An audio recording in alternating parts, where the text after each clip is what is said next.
Good afternoon and welcome to Live Highlight in the Magic City on the Highlight Channel. I'm Stu Nyman. I'm here with Andrew Bleckman, and we're pleased to welcome you to this Sunday afternoon performance. We have 8 games for you beginning at 1 p.m. In addition to fast and fun highlight action, each of today's games will offer Win, Play, Show, Quinella, Exacta, and Trifecta Wagering. We also have an early pick 3 and a late pick 3, an early daily double, and a late daily double. As far as jackpots, we have those too. Jackpot wagers here at Magic City Jai-Alai. We have the mighty Ocho. Correctly pick the winners of games 1 through 8. If you do so correctly, and have the only ticket that does so, you will cash in on $5,000. The mighty Ocho, a pick 8 wager. The Ocho is kind of a giveaway in that regard. The high 5, Andrew, don't correct me. A high 5 at Magic City, also a jackpot wager. Correctly pick the winners of games 3, 4, 5, 6, and 7. It's a pick 5 wager. If you do so correctly, and have the only ticket that does so, you will cash in on a minimum $2,000 guarantee. Online wagering is available at watchandwager.com, or if you're in the state of Connecticut, mywinners.com. However, placing a bet is not necessary in order for you to enjoy all that we have in store for you today. We do mean that sincerely. We do not have any scratches in today's performance. Once again, the next 2.5 hours, as of now, are scratch-free. There are no scratches in today's performance. So with all this in mind, we ask you to make your wagers as early as possible within scheduled post times, then sit back and relax. Post time for game number 1 at Magic City Jai-Alai is now just 8 minutes away. Andrew. Do I get to talk now? You could have talked before, Wow. But I was there. I was reading a script. I was concentrating intently because, let's face it, we're getting that time of year when Scott sits down and we get our performance reviews. We have to sit with him and he tells me everything I've done right and wrong. So I'm concentrating on this. And then you're there making these snide comments based on my, he wants me to be a little looser, right? So what I'm doing is I have a script, but I'm trying to ad-lib a little bit. Absolutely. So I try that, and then you're there like, dumbass, in my head, and I'm like... Andrew, one, that's a little hostile, and two, but I can't say all that in the microphone. Well, it's early. The coffee hasn't quite kicked in yet, so we need those couple extra minutes here as we got Ikeda joining us in the booth, but we'll get on with this introduction here. Welcome to this Sunday performance. 8 more games for you all here. Of course, we got the standard format. Games 1 through 4 will be singles games. Games 5 and 7 will be the doubles. Therefore, games 6 and 8 will also be those singles games, with those feature singles games coming up at the end of the performance. One day down through this playing week. One guy up there with multiple wins. That is Anderluck. Anderluck got one of those in the substitute appearance. Got another one in, I believe it was game number 3 yesterday. So 2 wins for Anderluck. He's out ahead of the pack. Benny picked up a win. CRB playing much better this week. He got a win. Douglas, winless last week. He knew he was going to be eager to get one on the board. He got it in his first appearance in week number 6 of this season. And then we have Ron also. Ron getting on the board there, 1 win. So last week we said Cool Fitness had more wins than Ron and Douglas combined. Maybe a one-off. Probably going to be the last time that happens here. Those 2 guys out there with 2 singles victories already here this week. We'll see those guys coming up in those feature singles game, and also at least Douglas in those doubles games here today. And as always, we need to say hello to those of you who are tuned in and participating in the live chat. We see Charles, we see Richard, Matt, Mr. Athison. Off to an early start. Will he keep it positive, or will the somewhat derogatory comments come out? He's keeping it positive. Remains to be seen. Michael, good to see you as well. Michael Perry, of course. Roland back. Roland is back in today. I love that he checked in yesterday. He's Roland, like, guys, I'm all right. Yeah, because, my mom would have been worried had Roland not checked in. She would have, Andrew, where'd Roland go? I want to make sure he's in the chat. So, Roland, good that you checked in. We had you in here. Oh, Brian. Brian made a funny to start things off. Did he? You must get messages quicker than I do. It's not Okay, I just rubber, got his. That's funny. Brian. It is hard plastic. much like a hockey puck. You've heard that 1,000 times. Brian can almost do the speech by now. I'm guessing Brian's feeling better. I think back home, I thought he said. Look, I told you to get in touch with him. Did you do it? Didn't get in touch with him. Sorry, I didn't tell you to. I asked you to. I asked you to get in touch with him. I said, well, we're going to send him. Do you have a way of contact? Yes, we're going to put together a care package, but we can't put together a care package unless you get off your ass and do it. I got his address. I got the cesta in the desk. I've got all the stuff that's necessary to a little care package. All right. We'll get it out there for him, but yes, this is the place with the rubber ball. Come on. Great start. But we have just about 5 minutes now till game number 1. We'll get back into some of this fun banter to begin the day. But first, we have this video for you all that's going to explain the scoring format for all 8 games of this 8-game performance, which today will be Spectacular 7 scoring. Spectacular 7 singles games are played with 8 players. Each player wears a different color jersey numbered 1 through 8 on the front. These numbers are traditionally referred to as post numbers. Post numbers are used to signify the order in which the athletes will play in a game. These numbers are also used for betting purposes. Don't be confused by the numbers on the back of our jerseys. Those are just for fun. Each game begins when the player in the post 1 red jersey serves to the player in the post 2 blue jersey. The served ball must land between the 4 and 7 lines marked on the court's side wall.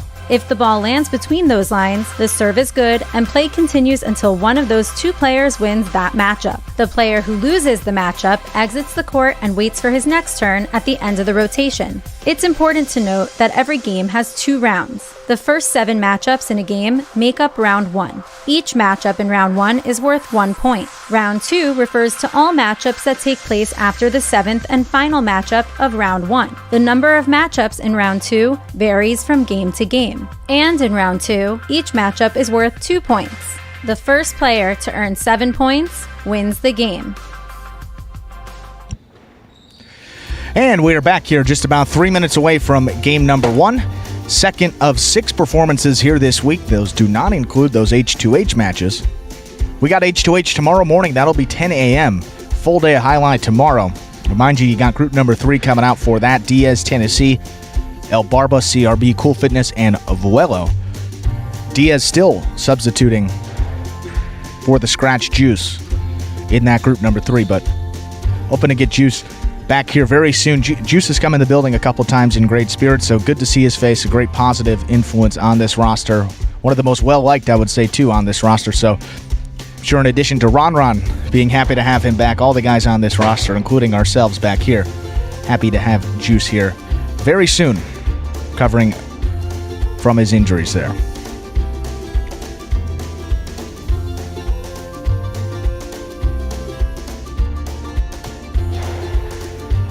But 2 minutes away from game number 1 now, and awesome to hear Brian D. That's great stuff. Stu just left. I'm sure he would echo the same sentiments there, but glad that you're back home doing better.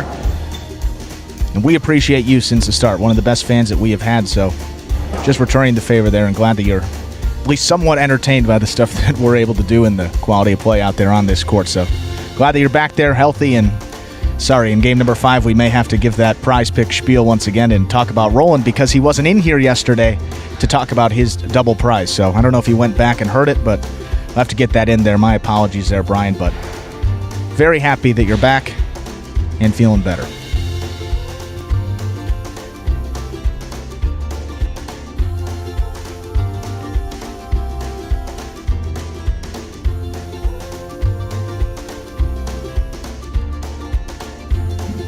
Brian, that wasn't support. We were just concerned that we'd have one less viewer. I mean, you were a number as far as we're concerned, buddy. Oh, come on.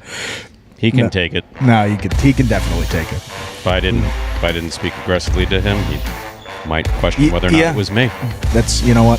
That's true. People tune we in keep for it the real. abuse. Yes, I have to be falsely nice to everyone in the chat, and unless they say something derogatory about the program. It's funny. It's funny how it goes. It's like if you don't know them, you're nice, but the more you get to know them, the more that we kind of have a little fun with them. So great fun there, Brian. We're happy you're back home doing well, but we've got a performance to get to. Game number 1 of 8 here on this Sunday. Time to begin game number 1. It is a spectacular 7 singles match. It's played to 7 points. Points double after the first round of play. Serving in the red shirt of post 1 is Diaz. Receiving in the blue of post 2, Volello.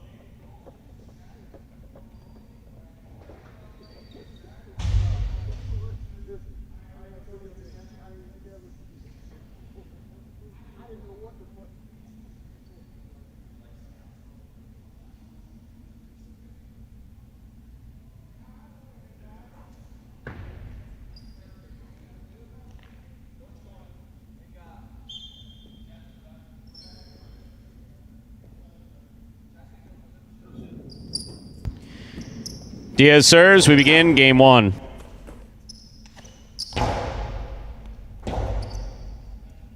Rebote by Diaz to the inside, bounces and scores point 1.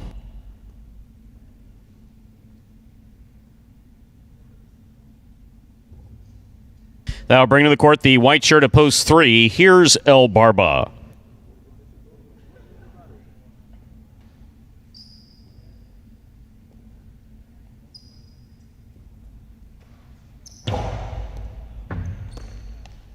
Backhand by El Barba. Catch by Diaz. Fine catch there at the 8 line. El Barba. Diaz with a drop ball, point 3.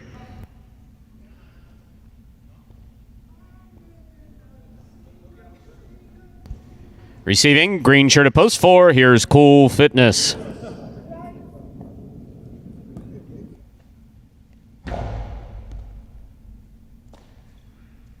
Backhand by Cool Fitness. Rotate forehand by El Barba. El Barba, backhand, caught by Cool Fitness. He goes deep. Rotate forehand by El Barba. Cool Fitness, fine catch at the 10 line. Robote escapes from the forehand of El Barba, point 4.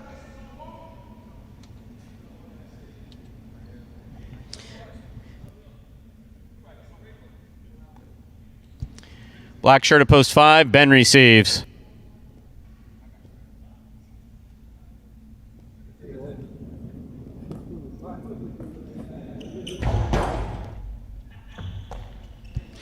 Backhand by Ben.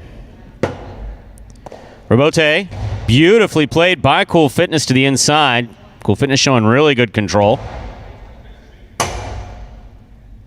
Robote by Cool Fitness to the inside. Ben comes up with a clutch catch. Cool Fitness having a conversation, said something, and Ben missed the ball. Did he distract you?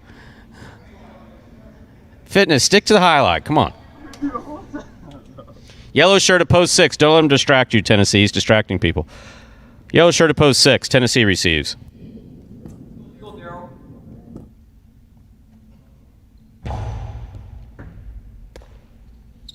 Backhand. Comes all the way out. Robote with a soft touch. He got fancy and threw it into the pad. That's why you don't talk when you're playing. Point 6.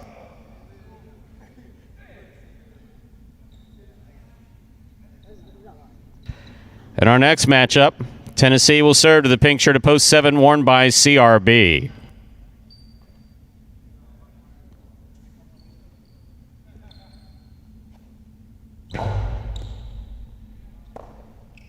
Backhand by CRB.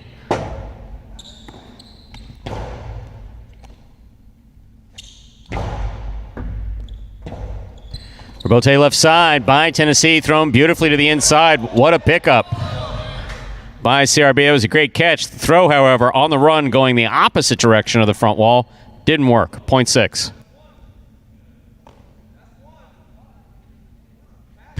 Here is the purple shirt of post 8, worn by JUN. This will complete the first round of play.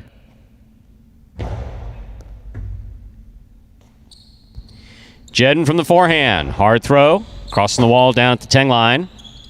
Hard throw by Tennessee, caught by JUN. JUN on the outside. Tennessee is there. Hard throw. Will score for Tennessee. Point 6.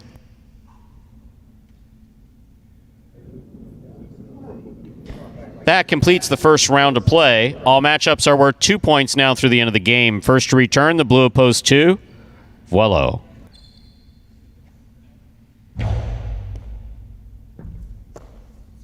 Backhand by Abuelo. Rebote 2-all. Yep. Didn't even touch the floor. Point 2.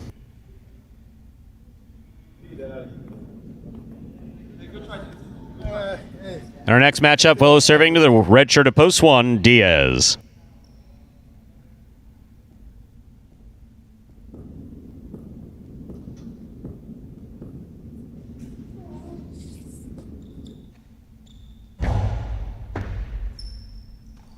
Diaz from the Costalo to the inside, right on the sidewall, beautifully thrown, and scoring, point 1.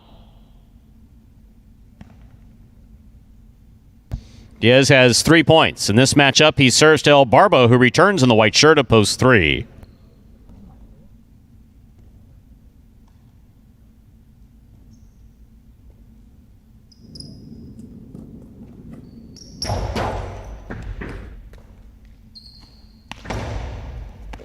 Ball tipped on the forehand of Diaz. Point 3. 3 on the board with 3 points. Here's post 5 in the black shirt. We have Ben.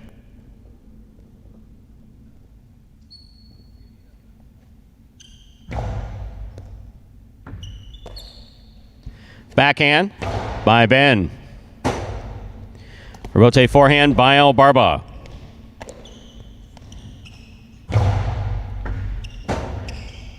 Rebote left side by El Barba. Catch by Ben. Rebote left side by El Barba. Ben runs in, makes the catch on the forehand. Nice play by Ben. Ben from the 9 line. El Barba, nice rebote there at the side wall. Here's Ben from the 9 line. Backhand by El Barba. Clips caught in the air by Ben. Hard forehand throw by Ben to pass.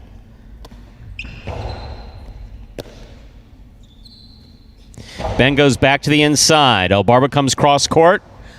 What a fantastic rebote. El Barba just threw. He made the save. Second time not working. Great effort by El Barba to keep that point alive. Point does go to the 5.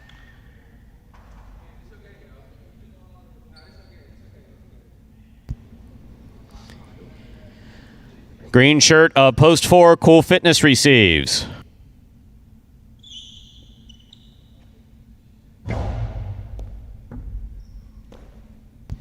Backhand by Cool Fitness, caught by Ben.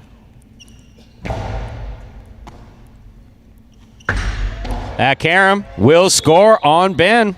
Well thrown by Cool Fitness, point 4.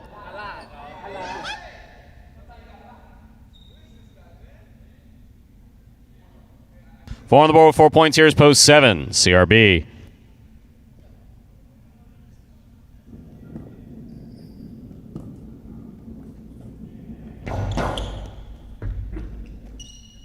Backhand by CRB. Rebote save by Cool Fitness. CRB from the 9 line. Tough catch by Cool Fitness. Nice backhand. Rebote to the inside. Good effort by Cool Fitness to keep that point alive. Point 7. CRB on the board with 2 points. Back and ready to receive. The purple shirt, post 8, JUN.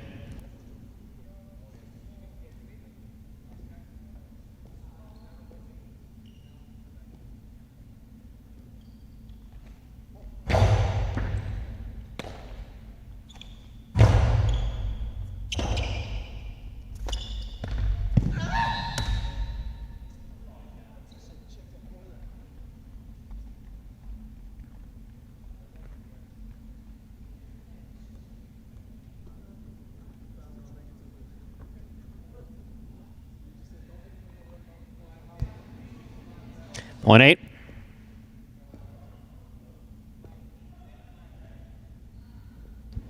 Here's Tennessee.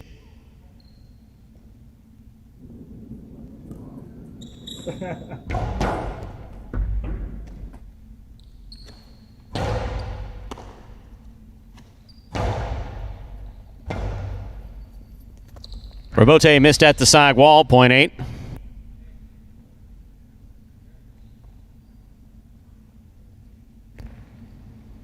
Jedden is on the board with 4 points. Back and ready to receive, and the blue at post 2 is Vuelo.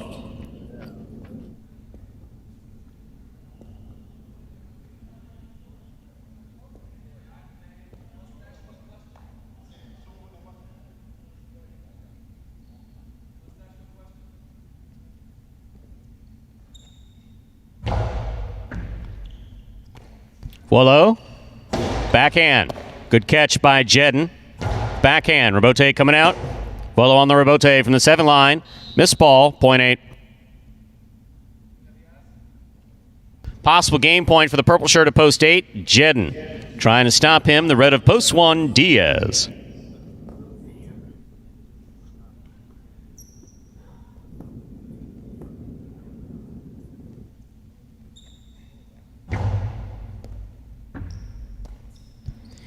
Backhand by Diaz.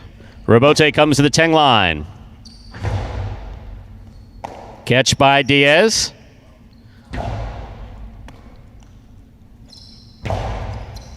Diaz on the catch. Backhand. Robote comes out. Jedden's there. 2-all. Lands in and scores. Point in game, post 8. Jedden. 8 wins it, 4 places, 3, 6, and 1 playoff 4. Third place, 3 first serves to 6.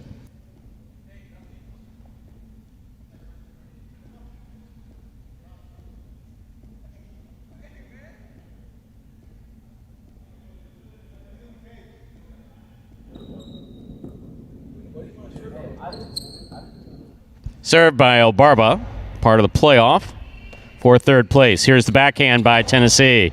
Catch by El Barba.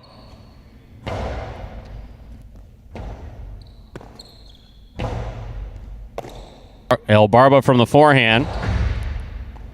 Ball tipped by Tennessee, 0.3. 3 on the board with 5 points, giving El Barba a possible show point. Diaz receives. 3 serves to 1.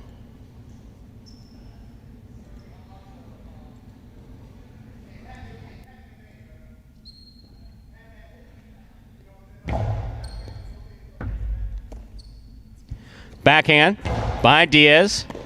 Scores, 0.1. We'll turn him around now. 1 serves to 3. This is a playoff 4 show.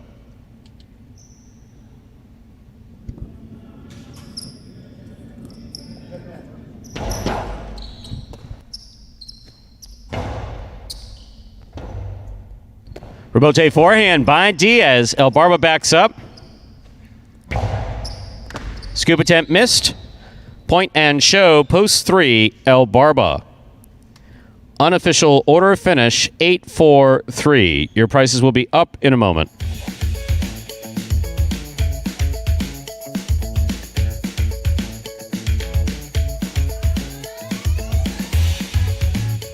My favorite aspect of the game, winning. I don't necessarily think football helped me learn how to play highlight because it's 2 different sports. But what football did was give me the discipline to come in every single day and work on my craft. Highlight is probably the most frustrating sport because you want to perfect everything, and it's really, I'm not gonna say impossible, but it's very difficult. So you have some players that may get down and get frustrated because they didn't win any points, and then that's when you have to talk to yourself as a player and say, okay, I know this moment is temporary, but you have to continue to believe in the process. You got to believe in yourself, and don't let the frustration dictate your behavior on the court. Of course, you want to win every opportunity you get a chance to. Realistically, that doesn't happen, but winning, it validates the hard work. The one thing I want to accomplish is be the best player I can be. And there is Jedden picking up the win. First game on the day for Jedden. First win in 5 appearances here in week number 6 on the season. Taking a look at these overall standings now. That is Jedden's 5th. Only 5 wins for Jedden. He missed some time early on in those weeks 1 and 2 with an injury, so a couple less games played than some of these guys, but starting to hit his stride here in the regular season. See if he can pick up another one. He's coming out in post 3 in that next game, game number 2. Prices, though, for game 1 first. $2 Quinella. How about the official result? 8-4-3 is official. Post 8, that's JUN with the win. Post 4, Cool Fitness taking second. Post 3, El Barba coming in third. $2 Quinella, 4-8. Turns 44-20. The $2 trifecta, 8-4-3. Top 3 finishers in the exact order. That returns 433.20.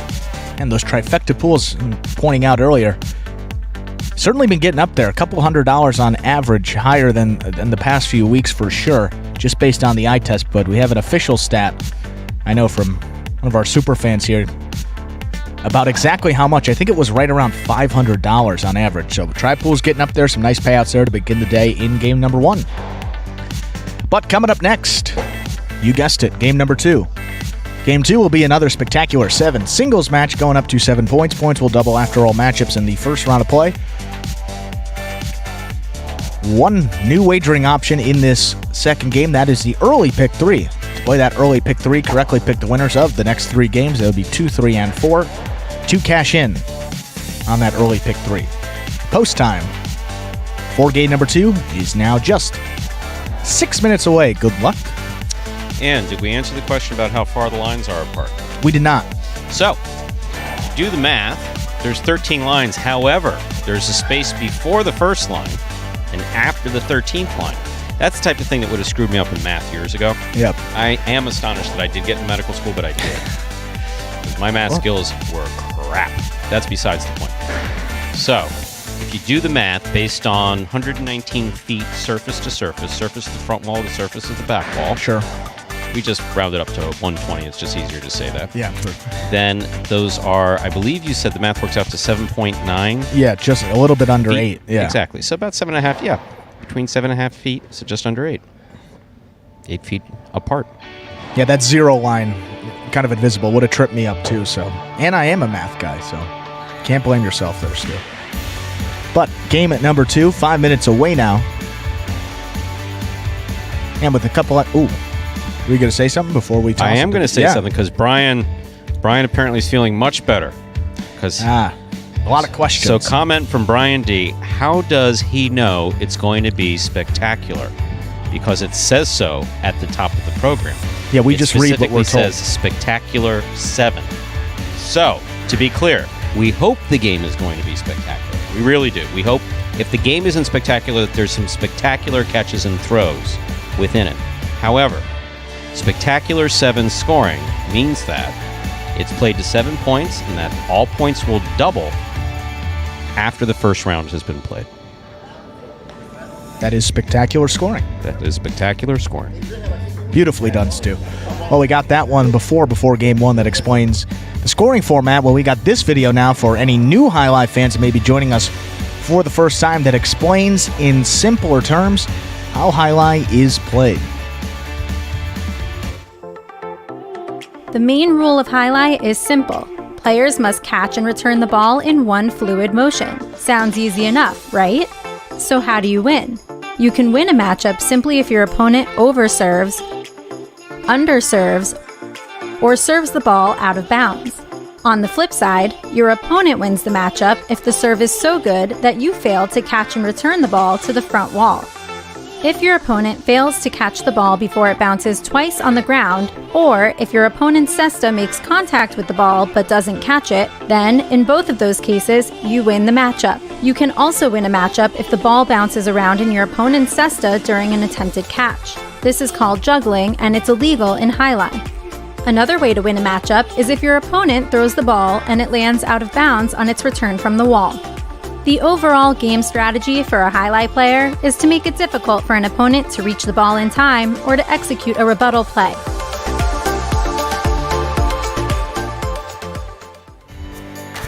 And we are back here just about 3 minutes away from game number 2. The exact stat we were talking about with those trifecta pools. Average of $500 higher on average. That was in yesterday's performance compared to the previous week. And so the only notable thing that happened in those last couple weeks, since last week, and we're the only highlight outside. I think Calder, someone was saying that they have actually wagering options available, but Dania closed down. So perhaps that's the reason why. Not closed down. They're done for the season. So, excellent question regarding Spectacular 7. Spectacular 7 randomness has nothing to do... Randomness in Spectacular 7, it really is just a scoring system that's been in place since the 1950s or 60s. I know definitely in the... Well, actually, yeah, no, I know the 60s. I don't believe it was in place in the 50s. That's besides the point.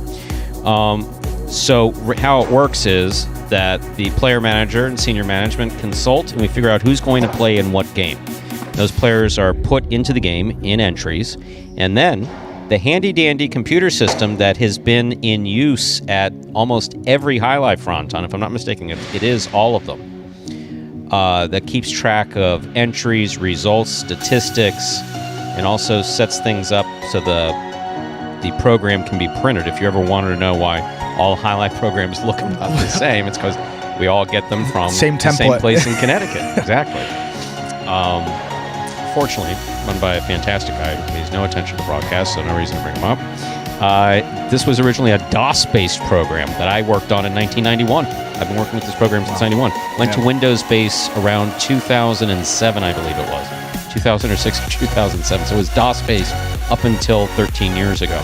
And that has a random feature in it, and randomization of post positions as done by computer is something that came out as a result of that labor issue in 1988 in Highline. So before that, player manager would either handicap players or randomize it by basically just their own randomization technique? By flipping dice. Flipping dice, and players would stand over him while he did it. Wow. Yeah. To assign post position. Okay, that little tidbit. Time to begin game 2. It is a Spectacular 7 singles match. Play to 7 points. Points double after the first round of play. Serving in the red shirt of post 1 is Tennessee. Receiving in the blue of post 2, CRB.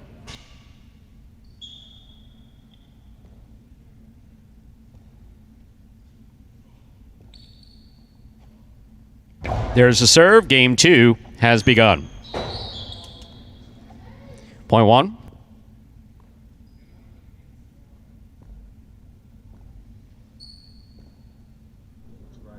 Now receiving the white shirt of post 3, JUN.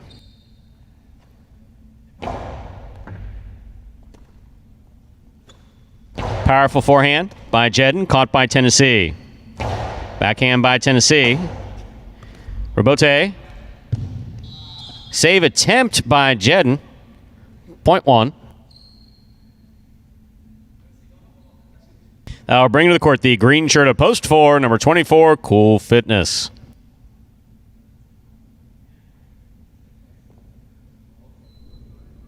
I need 2 weeks off.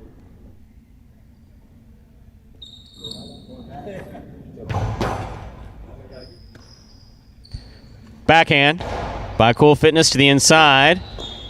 Point 4.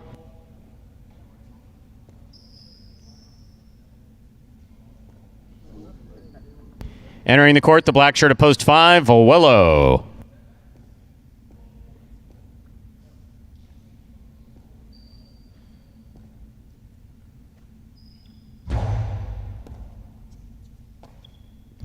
Backhand by Willow. Catch by Cool Fitness. Nice catch by Cool Fitness. He goes high to the front wall. Willow's there. Powerful backhand. Rebote. Cool Fitness showing excellent control and scoring. Beautifully played by Cool Fitness. Point 4.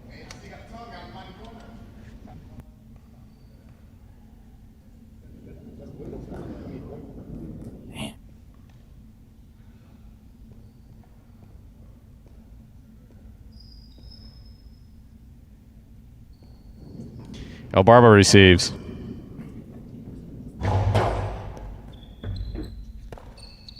Backhand by Barba.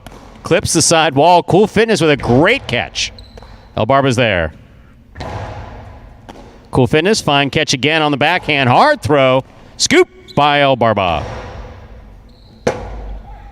Cool Fitness hangs in there, makes a good save. Here's Barba.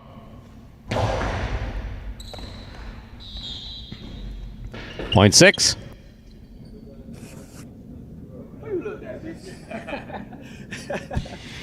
Here is the pink shirt of post 7. Ben.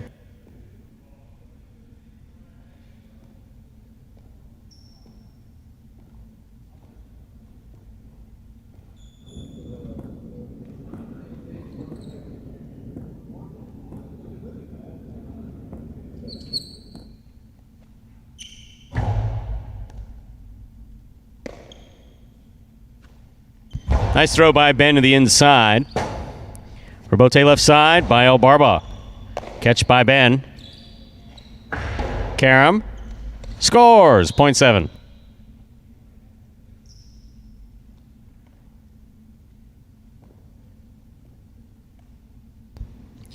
On the court, ready to receive in the purple shirt at post 8. To complete the first round of play, we have number 30, Diaz.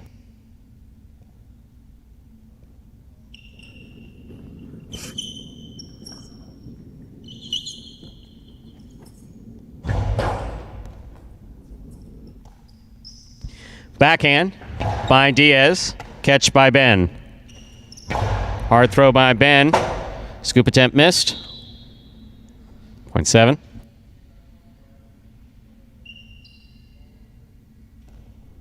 Here is the blue post 2, CRB.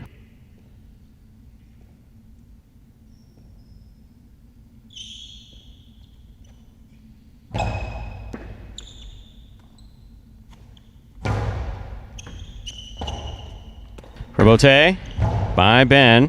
Catch in the air by CRB. Karam by CRB. Stopped by Ben. Hard throw by Ben will score. 0.7.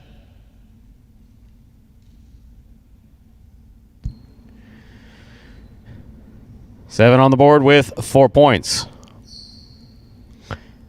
In this matchup, Ben serves to Jedden in the white of post 3.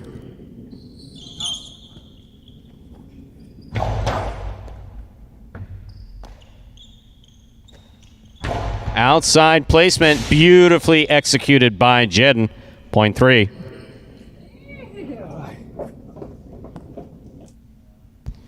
Back and ready to receive in the red of post 1, Tennessee.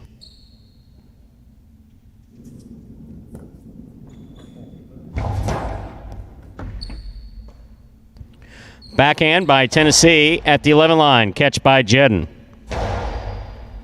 Tennessee now from the 9 line. Bote forehand missed at the 8 line. 0.1.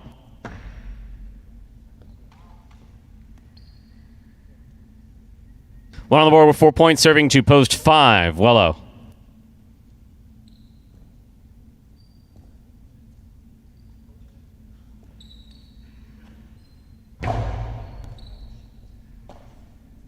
Backhand by Wello. Catch by Tennessee. Wello, midcourt. Hard throw from the forehand, caught by Tennessee. Backhand clears the overhead screen. Rebote is coming to the inside. Wello, good Rebote save on the forehand. Rebote forehand hooked into the pad. 0.1.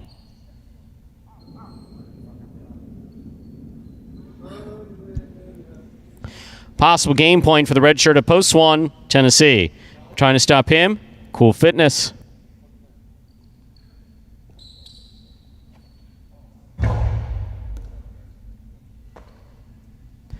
Backhand by Cool Fitness.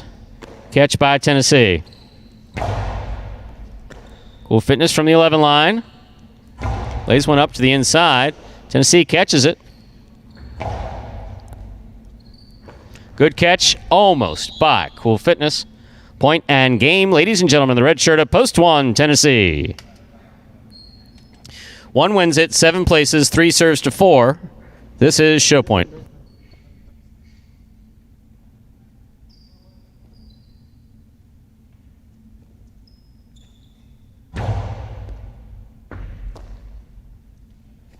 Backhand by Cool Fitness. Catch by Jedden. Backhand by Jedden. Rebote by Cool Fitness. Jedden from the 8 line. Jedden goes outside. Cool Fitness is right there. Low and hard. Scooped up by Jedden. Backhand by Jedden. Cool Fitness. That one out. Point and a third place finish for post 3, Jedden. unofficial order finish 173. The prices will be up in a moment.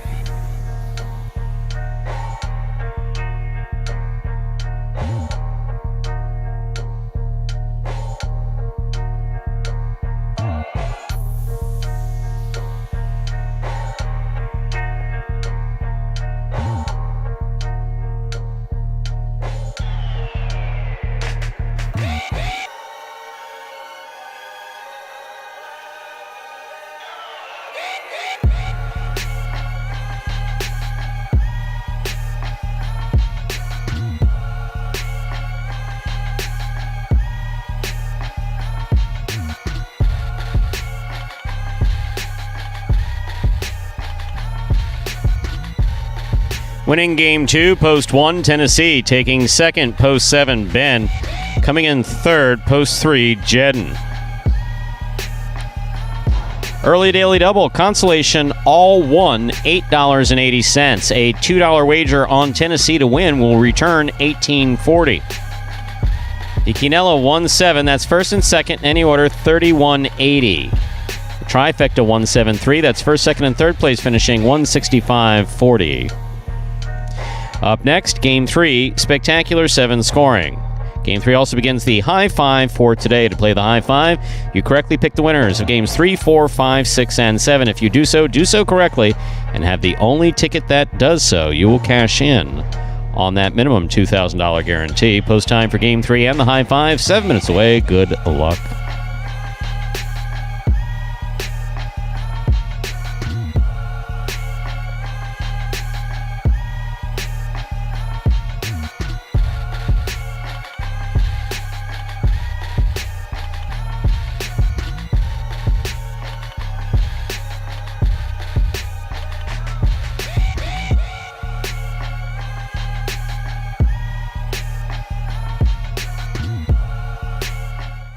Introducing the newest game in fantasy sports, Jai-Alai. Play for free every week for cash and prizes. Experience the thrill of the world's fastest ball game live on the Jai-Alai channel and get in on all the action at fantasyjai-alai.com. It's easy. Just sign up for free at fantasyjai-alai.com, pick your players, watch your progress, and win. It's fun. It's free. It's just one click away at fantasyjai-alai.com. And folks, that is the free-to-play Fantasy Jai-Alai brought to you by the Jai-Alai channel each and every week of this 2021 regular season. If you would like to play along, all you have to do, go to fantasyjai-alai.com to sign up. And then each week you come back and build a lineup of 4 players. Out of those 4 players, 3 of them are singles players. One of them is a doubles pairing. Build a lineup with a fictitious $21 budget. Build the best lineup that you can with that. And then you get points based on how your players finish up throughout the Parimutuel playing week. You get 5 points per win, 3 points per place, and then 1 point per show finish that your players earn. We total those up as we go on, and then the individual or individuals that finish atop that fantasy leaderboard will take home either a full cash prize of $100 or at least a share of that cash prize. We guarantee $25 per winner if there are more than 4 such winners in the same week. But to play along, fantasyjai-alai.com is the place to go. It's free, it's fun, and especially if you're not wagering or if you're in a state that doesn't allow you to wager, good little middle ground to play that fantasy game. You can cash in on it as well. How about if people just want to watch? You can do that, Can't we too. leave them alone and just let them watch? You can, Remember that scene that I showed you out of Network? The guy sitting behind the thing? Why can't they just leave us alone in peace and let us... You're begging me to bet. You're telling me to play fantasy. I just want to sit here and watch and mind my own business. I don't want to talk in the chat. I don't mean to harass anyone Jai-Alai. this early. If you don't want to bet, you don't want to play fantasy, Look, some people are sensitive. just enjoy Exactly. the beautiful game of Jai-Alai being played here at Magic City. Did you notice that Michael Sortino said hi? He did. Michael said hi, and it looks like a mazel tov to his daughter graduating the 8th grade. For that, you will get Stu's 8th grade. I don't think that Sortino is Jewish. I don't. So the mazel tov may be lost on them. Oh wait, which microphone am I using? Am I using the blue mic? I can't see. So we'll go with congratulations? Yes. Oh, man. Been saying mazel tov a lot, so congratulations, Michael. You will get Stu's 8th grade graduation picture in the mail coming your way. The 8th grade one is crap. The senior one was good. That was before Photoshop and everything, so it actually is a good picture. It's the last good picture that I took, actually. I got a bad senior picture. Oh, boy. High school? Oh. I'm guessing you didn't pay attention to your hair. The hair at that point wasn't a problem. It was. Hair's not a problem now. You say your hair is thinning. It's not thinning. And you can see into the hairline, but we're not going to go there. I mean, you're gonna look at me right now and say you can't see into it. Come on, Stu. No, my graduation picture was actually good. It is literally we have superfan Steve, superfan George Quinn. George Quinn, both of them go to tremendous lengths. I mean, tremendous lengths to be supportive of the program, which we appreciate beyond measure. George does baseball cards, and so but he screen captures like pictures. And for 2 years in a row, my baseball card or my highlight card, the effort is so well appreciated. But really, my God, there's a reason why I don't want to be on camera. There's a reason. It has nothing to do with whatever anybody else may think. It's what I may think. I saw this picture that he got of me. He did a good job with it. I mean, he did a great screen capture. But oh man, that was I'm right with you, Stu. I'm not a fan. That is not going up on my Grindr profile anytime soon. That's all I'm saying. Oh man. Yeah, no, we will hide that one. Yeah, I'm right with you. I'm not showing any of those pictures. The one that he's got from me was I think it was a UMTV segment that I was on, and yeah, I was. As Jedden says, those were my 3 technique days. Like a defensive tackle is a little bit wider and bigger in those days, but we appreciate that and what George does. I think he needs me to come out and does he need me to sign it one of these days? I don't know. He's asked other people. I signed mine last night. Yeah, I believe he's so polite. George is so polite. He doesn't want to trouble anybody. So he's sorry, George. I'm sorry. Go just wait till you're wandering out there. Well, I won't be. I walked out last night and I saw him, and he gave it to me as a gift. I very much appreciated it. So George, tentatively scheduled. That would be in 2 Saturdays. Get me on the. That's right. Someone's going. Get me on the 19th of June, George, and I'll get that card signed for you. Someone's going away. That's right. Leaving the whole shebang to Stu. Very capable. Well, he's going to get 4 monitors now. He's going to get my 2 here. He's going to have his 2 there. It's going to be like Geek Squad over here. It's a labor action, actually. He wants people to think that he's going away and doing something. He's holding out for more money. Yeah, I told you I have that review coming up, which is why I'm trying to be more professional. And me and Nuts had a little. To do. Yeah. And Andrew says, "Oh yeah, I got a review. By the way, I'm not coming in that week." What? Nuts is a tough influence. I'm sorry. Time to begin game number 3. It is a spectacular 7 singles match played at 7 points, with points doubling after the first round of play. Serving in the red shirt of post 1 is Anderluck. Receiving in the blue of post 2 is Ben.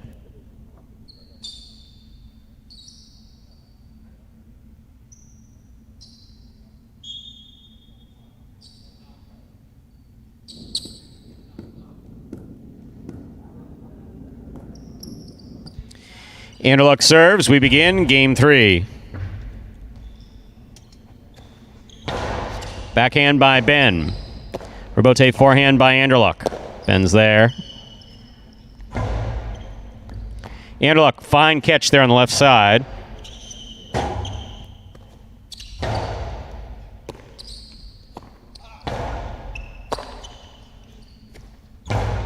Powerful backhand. Rebote saved by Anderluck. It's a 2-all. Ben, good positioning to make that catch there at the 7 line. He scores on the return. That was a really well-played point to start things off here in Game 3. Point 2.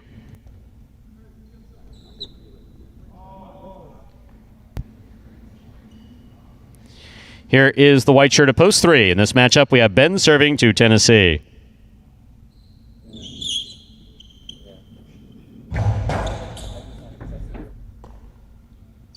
Backhand by Tennessee, caught by Ben.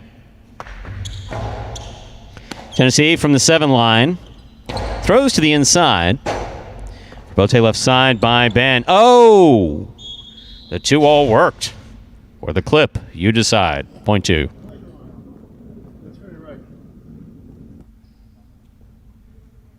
In this matchup, Ben serves to the green shirt at post 4, worn by Kubala.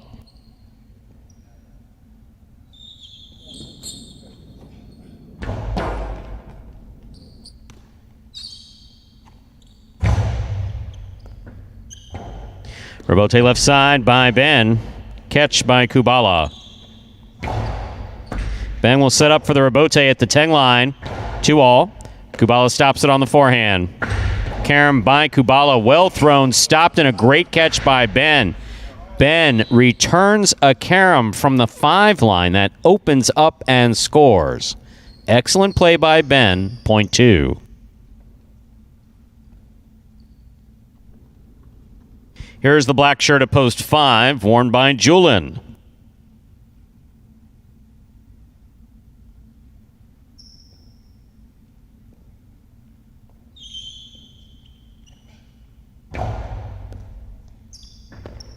Ball tipped by JUN off the serve, point 2.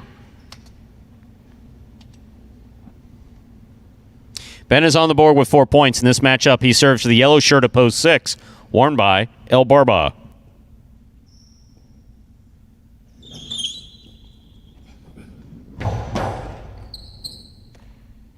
Backhand by El Barba. Rebote by Ben. El Barba makes the catch. Carom, beautifully executed by El Barba and scoring. That was really well thrown. Point 6.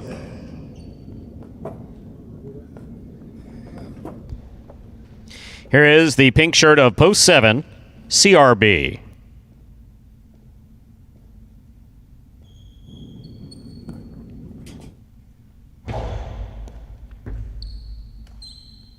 Backhand by CRB. Catch by El Barba. Rebote forehand by CRB. El Barba's there. Ball dropped by CRB at the 9 line. Point 6.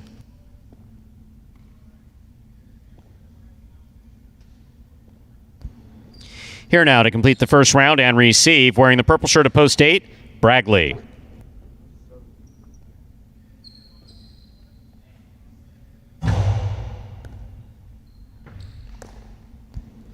Powerful forehand throw by Bragley. Rebote saved by El Barba. Bragley with a high scoop on the forehand. That was beautiful. El Barba from the 10 line to the inside. Rebote left side by Bragley. Catch by El Barba. Almost. A well-played point by El Barba and Bragley. Point 8. Bragley gets the last point of the first round. All matchups are worth 2 points now through the end of the game. Anderluck returns. Red shirt at post 1.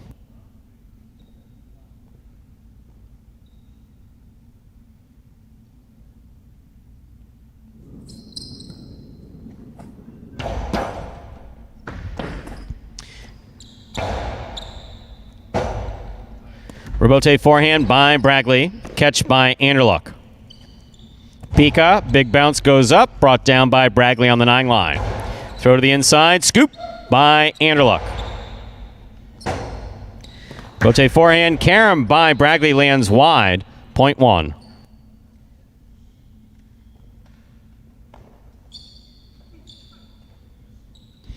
Here's the white shirt of post 3, Tennessee. You know I still can't hear you when you talk to me through the wall, right? You do know that. Catch the ball.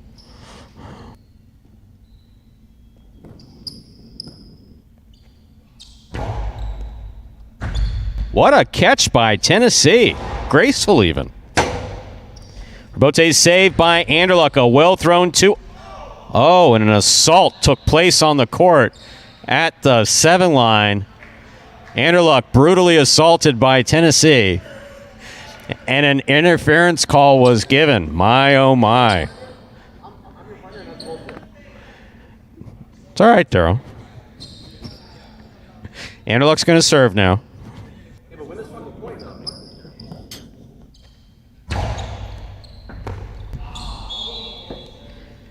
And Anderluck got pissed and served it hard. Point 1. Here's the green shirt of post 4. Kubala receives.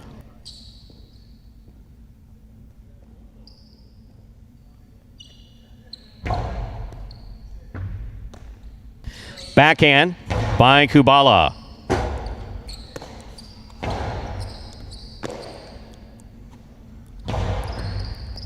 Catch by Anderluck at the 11 line. Karam opens up and scores. Enough to score. Point one.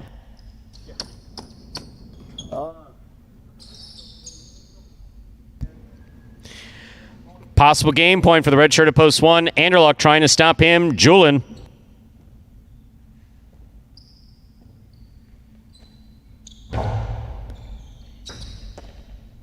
Backhand by JUN. Bote forehand thrown hard by Anderluck, caught by JUN on the 11 line. Hard throw, caught by Anderluck, backhand. Bote forehand by JUN, catch by Anderluck. Real powerful throw by Anderluck, caught by JUN.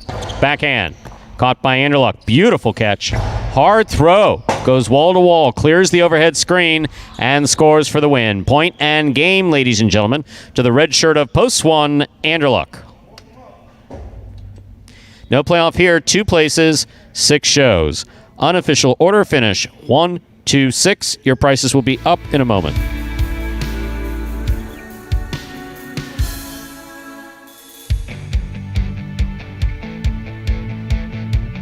My favorite part about playing highlight is throwing kill shots. I just like throwing shots. It makes me happy. Highlight is a very frustrating sport. Just because it's the same motions every single day, and then some days you catch everything, and some days you just miss everything. It's become more now that I just, I need a strategy to win. I can't just go out there and throw as hard as I can every single time because these guys are catching now. I'm catching a little more. I'm working on different stuff, different ways to kill the point. I mean, I just love challenges. I like to challenge myself. And I like to, always come out on top, and that's what drives me. Being left-handed has been one of the biggest challenges. So I remember when JR called me to come and play highlight, one of the last couple of things that he said was like, well, you gotta quit your job, and then you gotta put the cesta on your right arm, and he kind of just hangs up. And then I'm just like, oh my God, what am I getting myself into?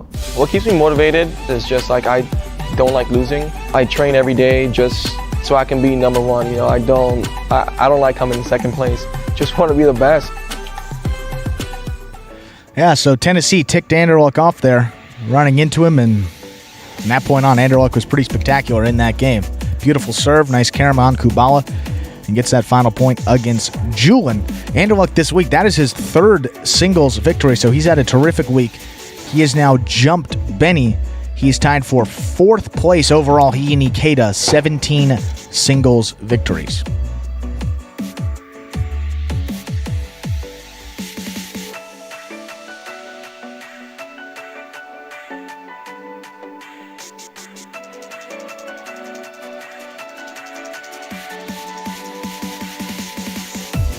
There are your prices from Game 3. 1, 2, 6 was the official order of finish. Coming in first, post 1, Anderluck.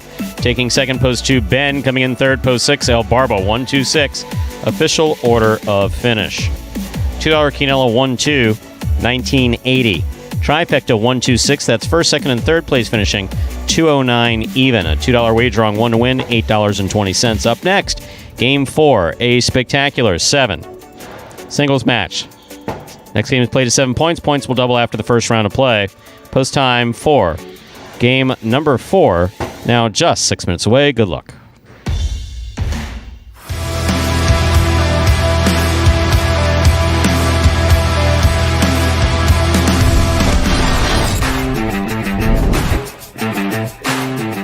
CRB on the left side. Diaz gets there. Outside placement, scores for Diaz.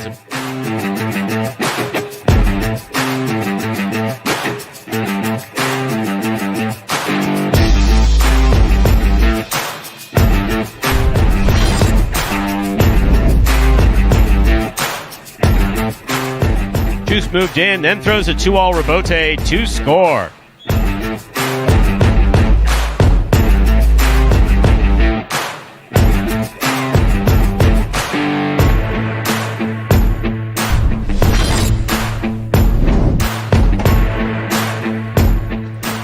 Beautiful placement to the inside.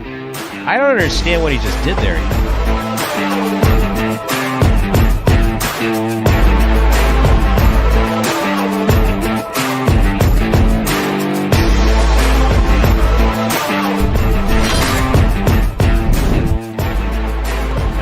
left side winds up. Outside placement scores for El Barba.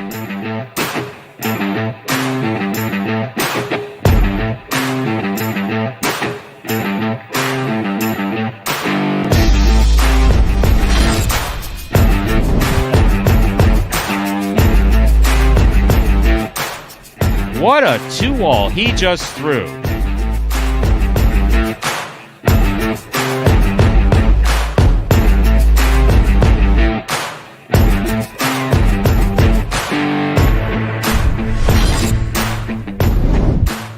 Ikeda makes the catch. Excellent effort by Anderluck.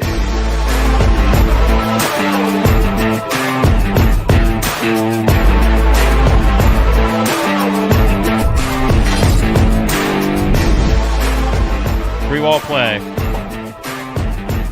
What a hustle by Cool Fitness.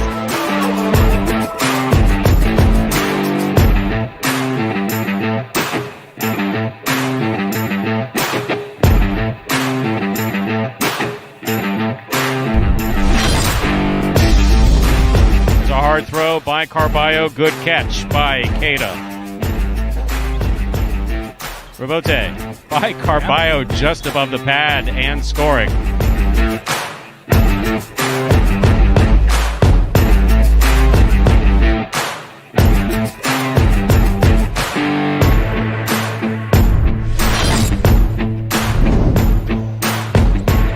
Interlock on the left side. He goes deep. Rebote left side by Douglas. A 2-wall, 2-score.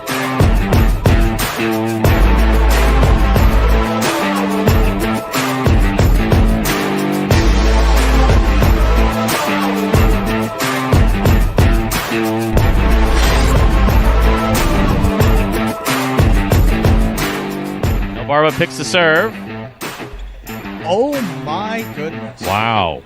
Wowee.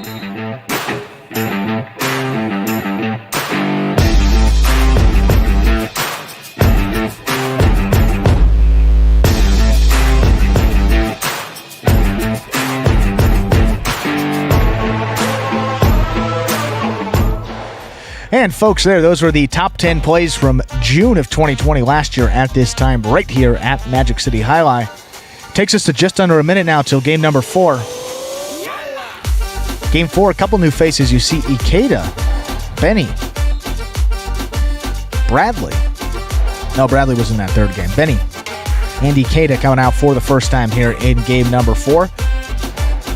And towards the top of those singles standings as well, Benny, we just said, jump by Anderluck. Benny's in 6th place overall. Ikeda tied with Anderluck for 4th place, 17 singles wins. So these guys got to take advantage of these middle games. They want to make a run up these singles standings towards the end of the season. These games could be the difference in terms of who ends up there in the top 3. I was actually accidentally sent a message, apparently, that was intended for you. They're sending you for sensitivity training? Sensitivity training. So that's why you're not going to be here? That's why I have to do that fakakta thing with the points over there? I'm sorry. It's boss's orders. Obviously, it's the boss's orders, but we have to talk about this You had further. your performance review. I had mine, and then Andrew going to sensitivity training. No questions asked. All right. Wow. Whatever they need me to do. They're sending you to sensitivity training. I can only imagine what they're going to do to me. Okay.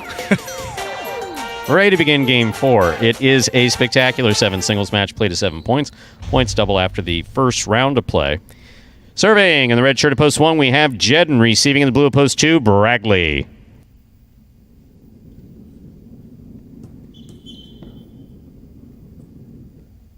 JUN serves. Game 4 begins.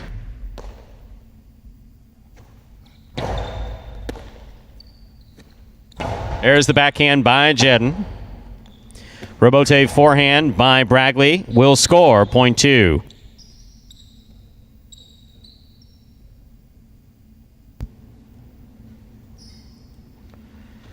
And our next matchup, Bradley will serve to the white shirt at post 3, worn by Ben.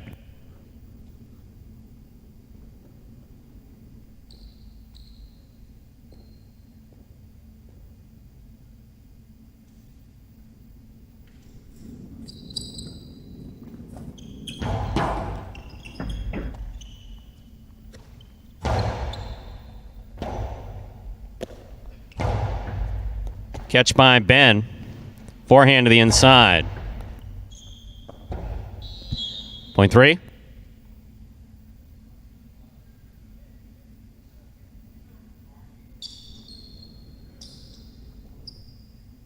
Anderluck receives. Green at post 4.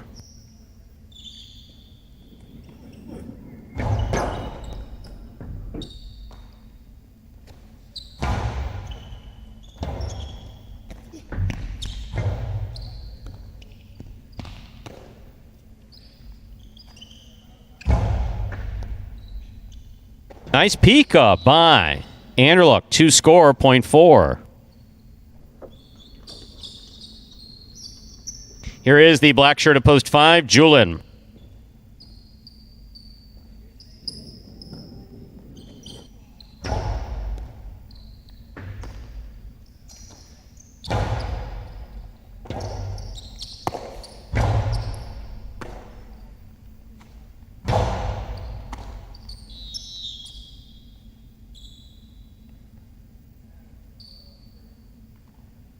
Point 5.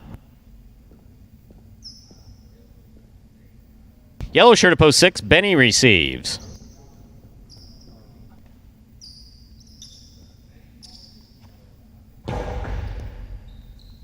Catch by Benny on the left side. That was interesting. Here's the rebote by JUN. Catch by Benny again on the left side. Right up the middle on the costado. Rebote. Falls short. Point 5.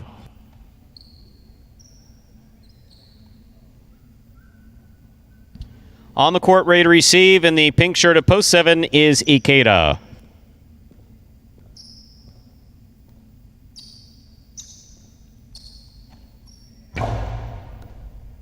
Over serve. Ball must land between the 4 and 7 line on the serve. Cannot touch nor pass the line. Point 7. Here now to complete the first round and receive, the purple shirt at post 8, Kubala.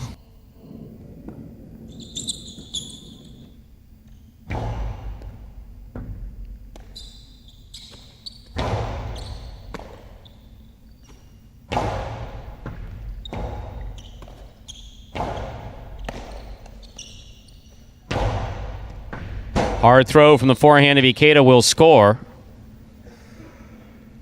Point 7.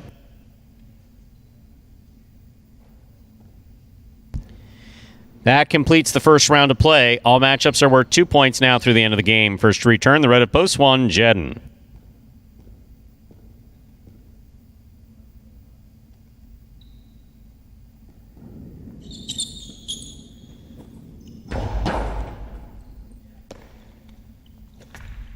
Powerful forehand by JUN.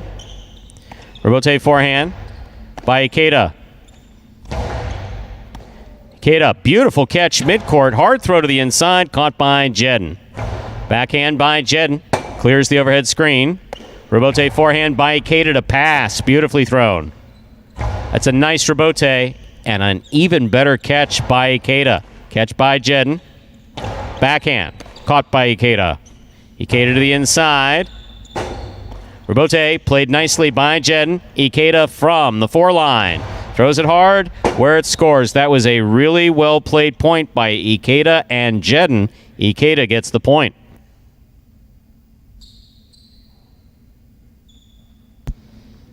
Now receiving the blue of post 2, Bragley.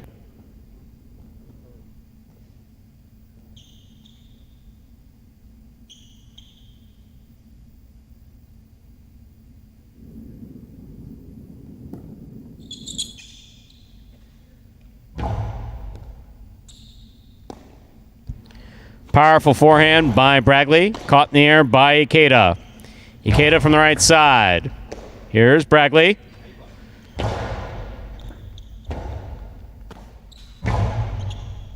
Scoop by Bragley. Hard throw follows.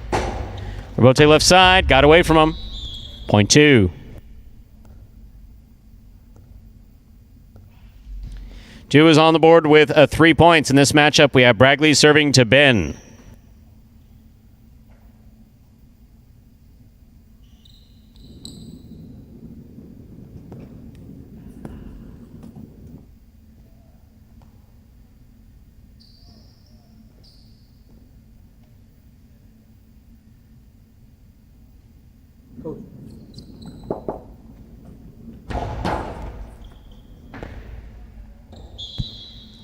Point 2.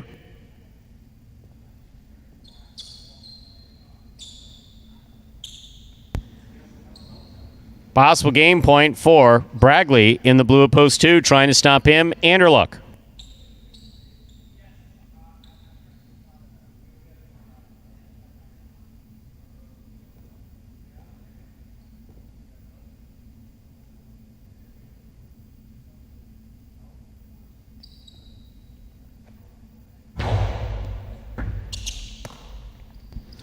Powerful forehand by Anderluck, a little too hard. That hit the overhead screen. Point in game. Blue shirt up, post 2. Bragley. No playoff here. 7 places, 5 shows. Unofficial order finish, 275.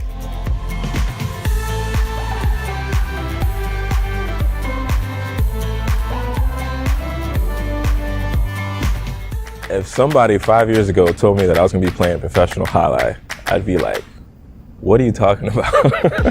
The most frustrating aspect of the sport is the fact that you could probably play your ass off, and because of the component of chance in the sport, you could still lose. For me, the biggest motivator, I would say, is my son, because he comes out here, sees my games, and he looks up to me as like, oh, daddy, my daddy plays highlight, and I just want to make sure I come out here, make sure I make him proud.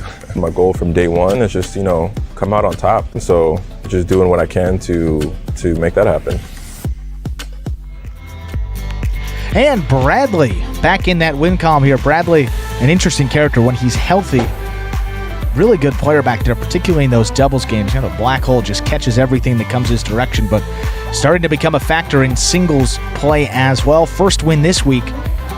Bradley has had at least one win over the last 3 weeks, weeks 4, 5, and 6. Overall on the season, that is his 5th win, tied for JUN and Cool Fitness, 14th place overall in those standings. Winning game 4, post 2, Bragley taking 2nd, post 7, Ikeda. Coming in 3rd, post 5, Julian.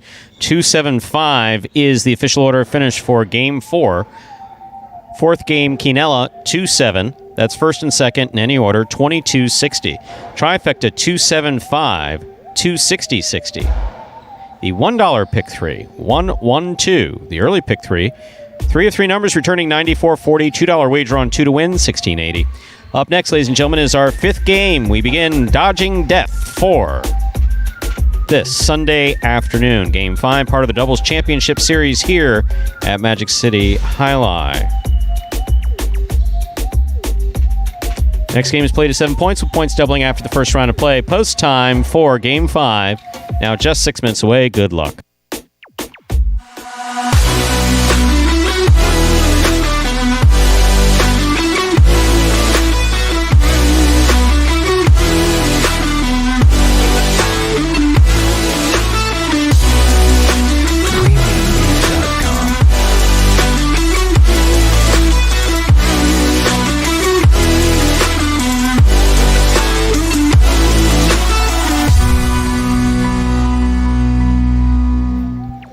And folks, along with the free-to-play Fantasy Highlight brought to you by the Highlight channel each week of this 2021 season, we also have some daily Fantasy Highlight options available. That is exclusively, yes, do we? We do. Well, we don't here at Magic City, but you can play on the site called Prize Picks. Tell me more. Prize Picks offers a unique platform that's a totally different experience from our weekly drafts, because Prize Picks allows you to bet on individual players and then mix and match amongst a variety of sports each and every day.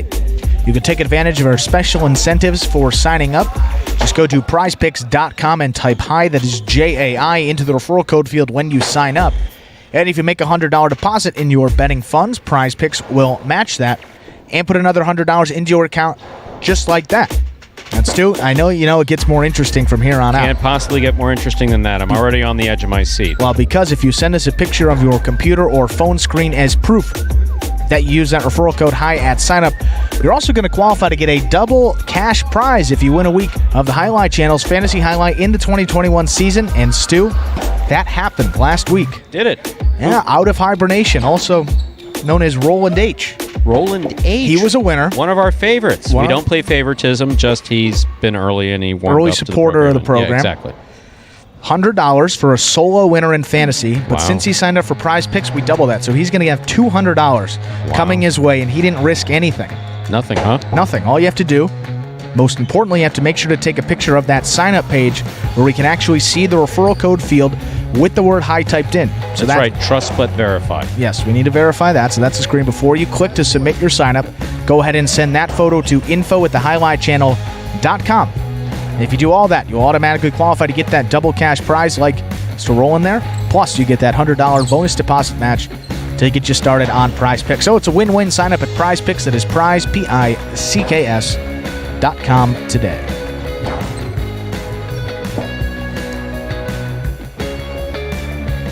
Game number 5 here.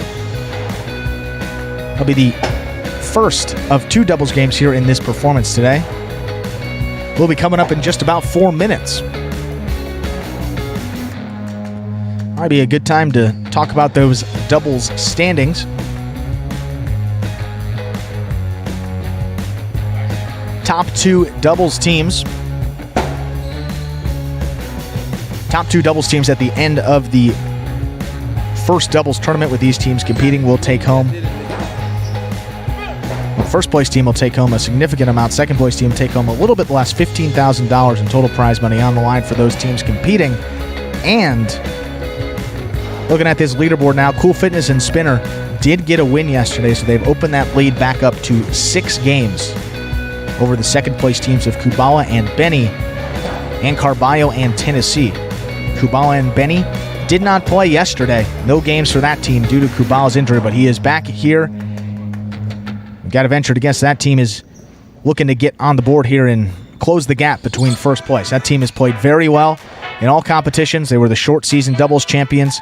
One of the true doubles teams on this great front court play, great back court play by Benny. So see if that team can get one in the win column here today. So, about the sensitivity training. I am sorry, but the company has a policy of if you see something, say something. And I saw this incredibly bizarre thing the other day. Yeah. What? I saw you with Ben jacked up against the wall back here where we park, and Ben had this look of terror in his face. And, you know, Ben talks a good game and he's a pain in the ass, but I know you're moody. I mean, Shay has called me a couple times and she said, Stu, I'm concerned. So what do I do? I didn't know it was going to result in sensitivity training, though. But I think it's for the best. So you leave on Tuesday, right? I leave on Tuesday. We'll be back hopefully for H2H on Monday. So it's going to be that Tuesday through Sunday. What do you mean, hopefully? Well, it's a 1-week stay that could possibly turn into 2. I mean, who knows how that training is going to go. I think you'll be plenty sensitive at the conclusion of this, all right? If anybody knows anything about sensitivity, it's me, buddy. All right? So you're going to be sensitively fixed at the conclusion of this, whatever it is that they charge. That's the great thing about some of these things, right? They charge companies that they know have some money. It's like, for only $10,000 a day, we will fix all of your HR problems. Oh, it's boy. Like, exactly. Sign me up. Like, and there's some attorney there saying, I suggest you do this. I suggest you do this. Okay, $10,000 a day per employee for sensitivity training. But look, when Scott tells you to do something, Stu, I mean, well, obviously. No questions asked. I want all 5s on my review. That's it. I want where every place I've been employed, to be honest with you. And all also, 5. Now, joking aside, except when we got timeliness. Oh, but we know how that got resolved. Yes, we do. Southwest Airlines, big factor in that. What was it? A 3-strike policy or 2-strike? 3-strike. Yeah, you missed. Strike. You're late once. It's a strike. Late twice. It's a strike. You late the 3rd time.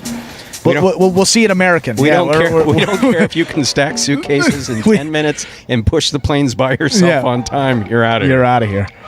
Oh, great stuff. Well, we got some doubles action coming up. See if some of those teams a little further in the standings can close that gap.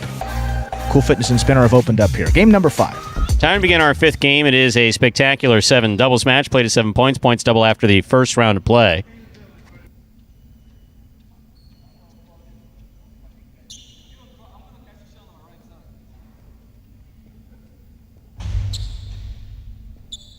Time to begin Game 5, or, as we call it around here, Dodging Death 1.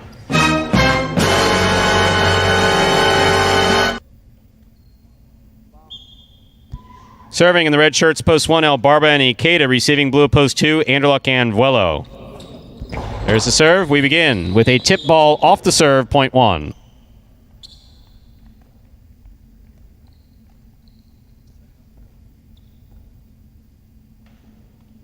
Here are the white shirts of post 3, Cool Fitness and Spinner.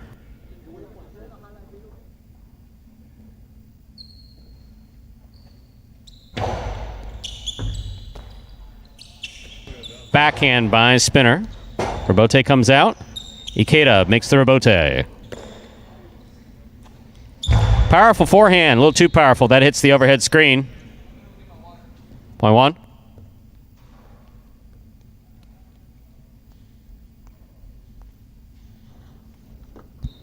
That'll bring to the court the green shirts of post 4, Diaz and Douglas.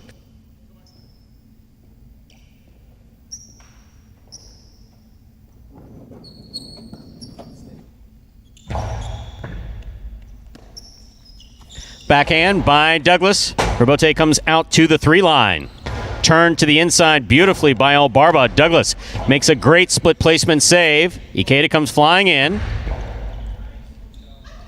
Soft touch on the carom, scores. Point 1.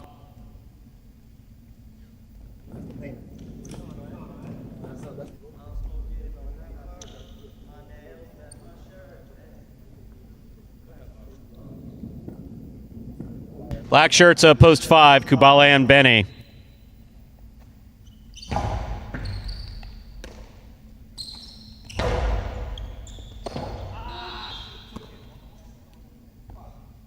Point 5.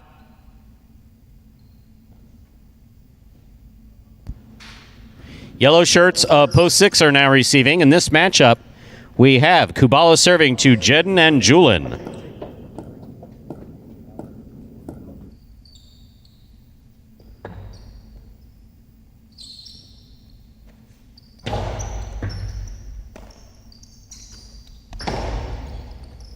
Catch by Benny at the 12 line. Benny threw the forehand into the overhead screen. That's unusual. Point 6.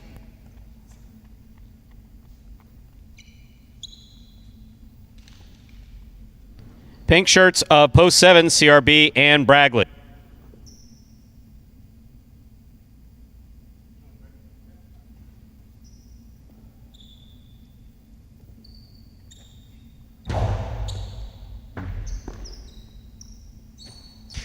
Forehand by Bragley. Catch by JUN. Here's the catch by Bragley at the 12 line.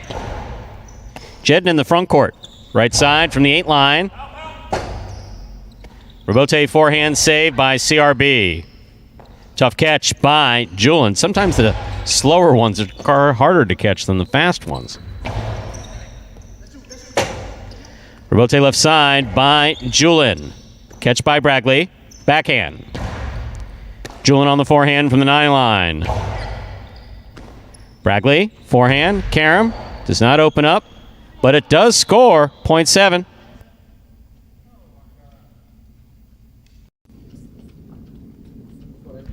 Here are the purple shirts of post 8. To complete the first round of play, we have Carballo and Tennessee.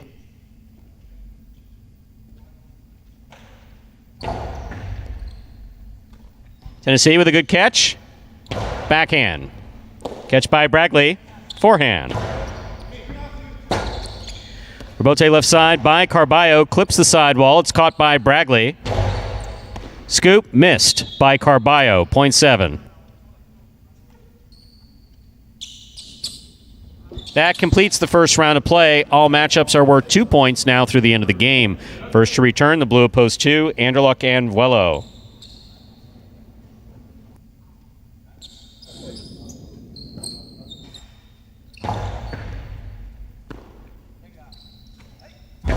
Powerful forehand by Vuelo. Rebote forehand by CRB. Catch by Anderluck at the 9 line. Point 2.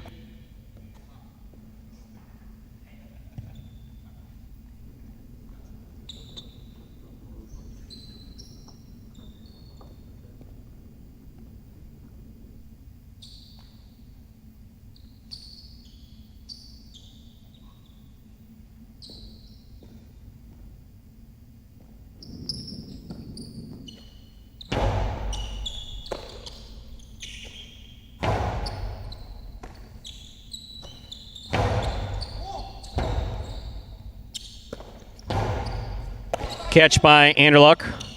Powerful throw. Robote left side. Vuolo.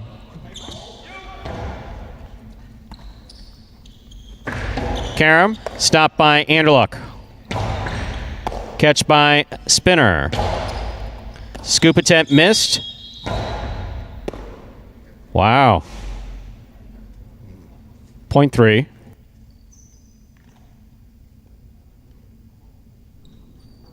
Green shirts at post 4 receiving Diaz and Douglas.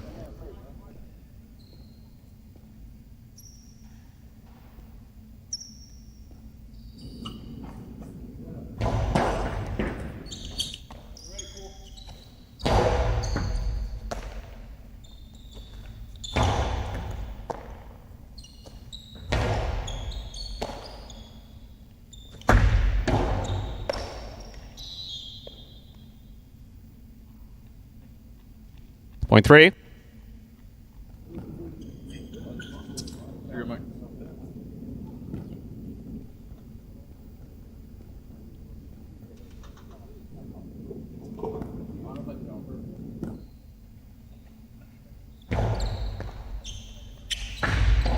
Costello 2-all off the court, point 3. Possible game point for the white shirts post 3. Cool Fitness and Spinner trying to stop them. Kubala and Benny.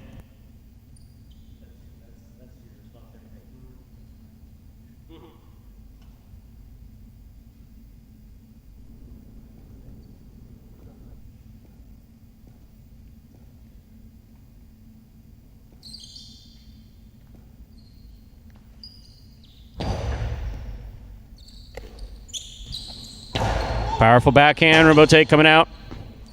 Cool Fitness on the Robote. Caught by Benny at the 9 line. Benny goes to the inside. Robote saved by Spinner. Backhand by Benny. Tipped by Spinner, point 5. Play continues.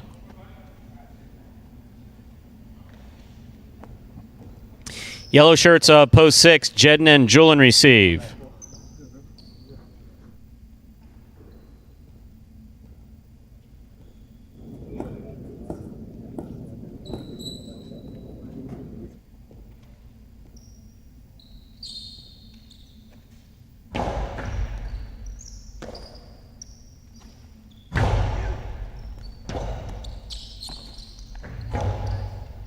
Catch by Jedden. Powerful forehand. Point 6.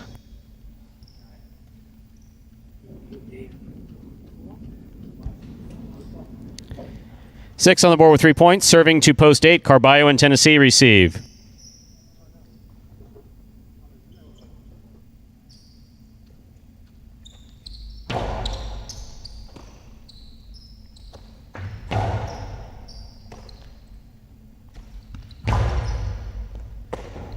Ball tip, point 6. Possible game point 4.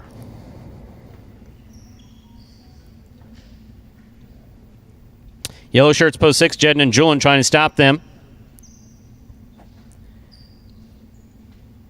17.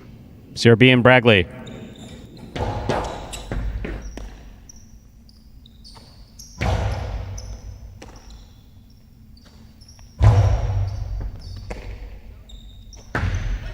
Long Karam.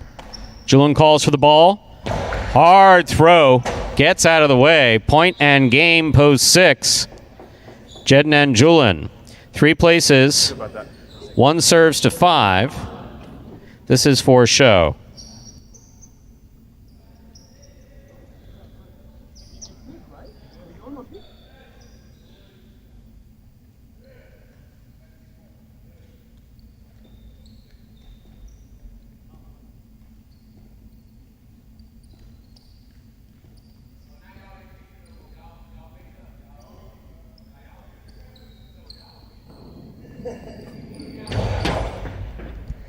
Here's the backhand by Benny.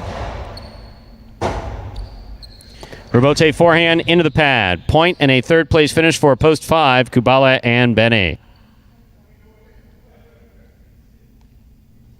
25 Jai-Alai. Unofficial order finish 6-3-5.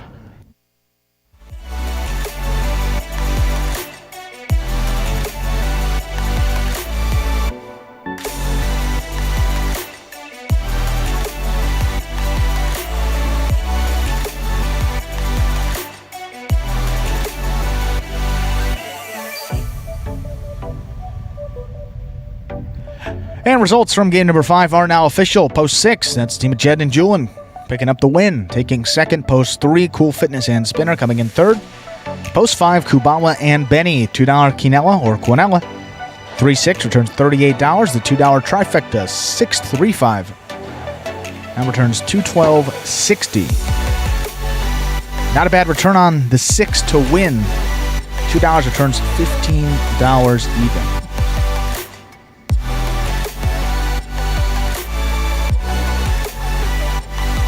Moving right along into game number 6. Game 6 will start the feature singles games of this performance, games 6 and 8. With a doubles game mixed in there coming in game 7. Game 6, spectacular 7 scoring.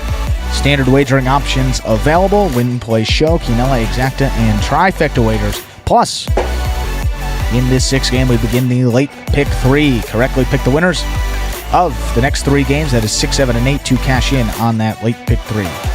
Post time for game number 6.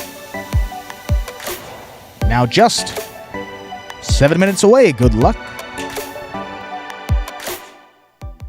Magic City Jai-Alai is dedicated to passing along the legacy of the world's fastest sport.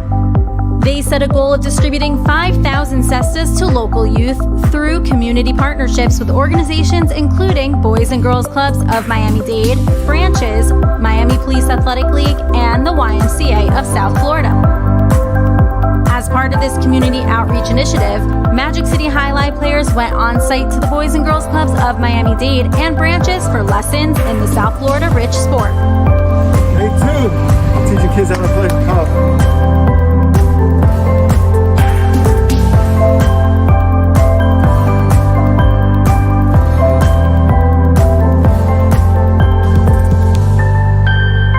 First and second generation players taught the kids some basics and spoke about why they are so passionate about Jai-Alai and the future of the game.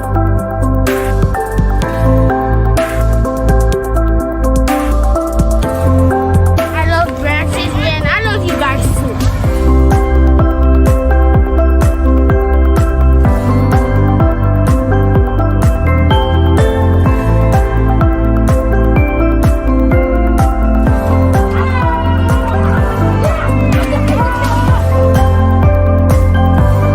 Will be celebrating its 100th anniversary of being played in South Florida in the year 2024. Through these partnerships, Magic City Jai-Alai not only distributed cestas, they extended a hand to a new generation of fans.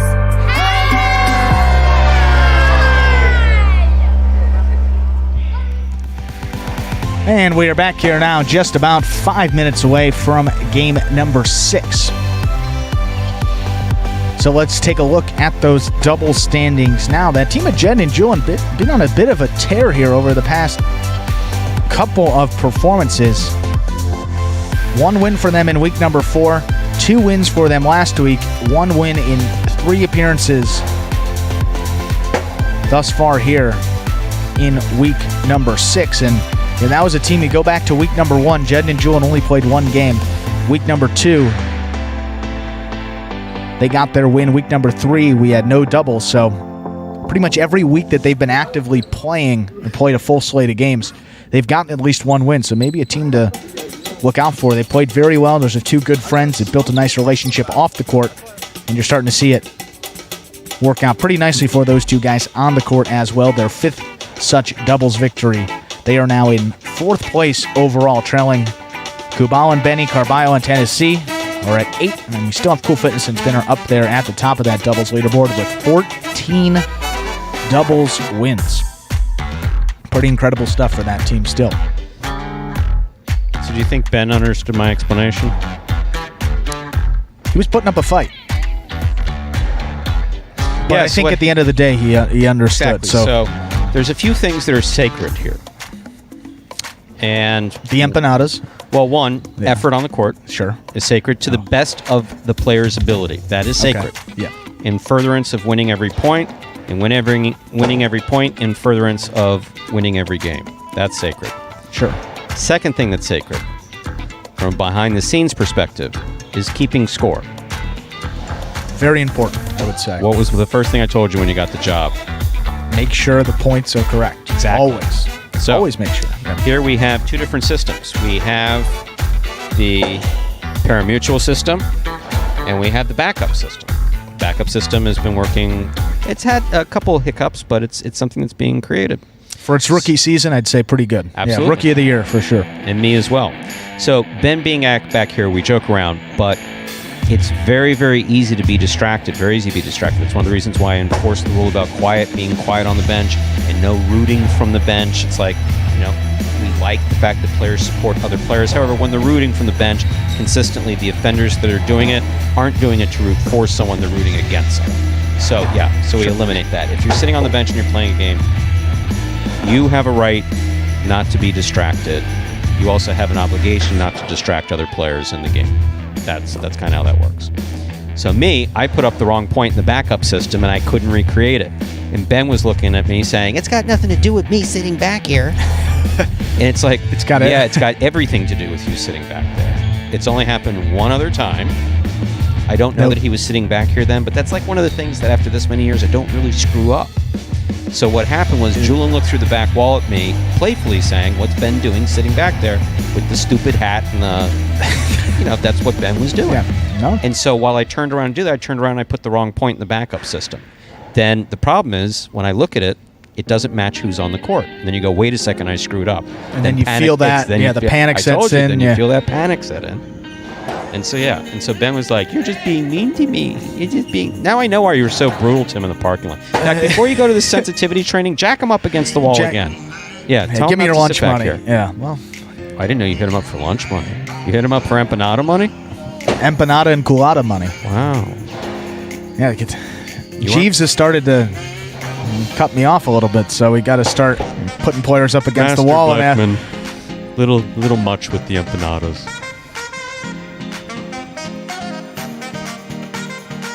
And one of those lone voices chimes in from the background. Former Miami highlight star Adam chiming in, saying that's not nice of him. I think it's going to be a eye-opening experience. You know how hard the guy in your ear threw the ball back when he was... I don't have any... I haven't seen any videos, but you talk it up, and I'm thinking like... Adam played great. Like a Aroldis Chapman fastball or Garrett Cole fastball. That's what I'm looking at for. He could blast it on both the... Picture Carballo on a traditional highlight court without the hiccups. Wouldn't want to be out there with me, I'll tell you. Yeah, that was Adam. Okay, time to begin game number 6. It is a spectacular 7 singles match, played at 7 points. Points double after the first round of play.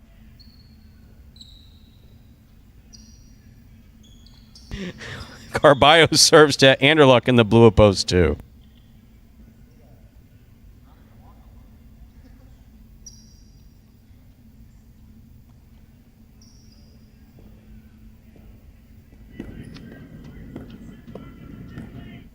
There's the serve by Carballo. It is an over serve. Point 2.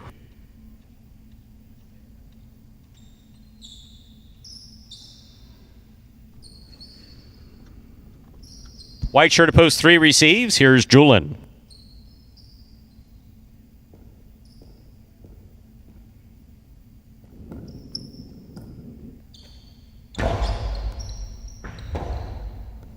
That was some serve by Anderluck. There's one person on this roster that can legitimately ace. That was a straight-up ace from the forehand of Anderluck.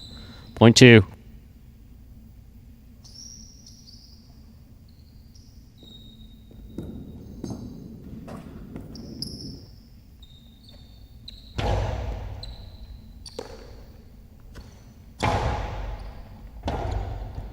Rebote forehand by Anderluck. Catch by Ron. Outside placement by Ron. Stopped on the forehand of Anderluck. Anderluck boldly returns the carom. Ron boldly stops it and scores. That's a well-played point by Ron and Anderluck, point 4. Here's the black shirt at post 5. Spinner.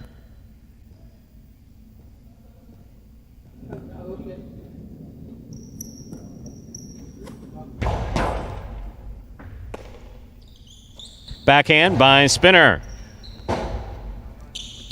Rebote forehand by Ron. Catch by Spinner. Rebote left side. Beautifully thrown by Ron. Actually clipped, but played nicely. Catch by Ron there at the 8 line. Powerful throw by Ron. Right to the corner. Excellent effort by Spinner to try to make that save. Point 4.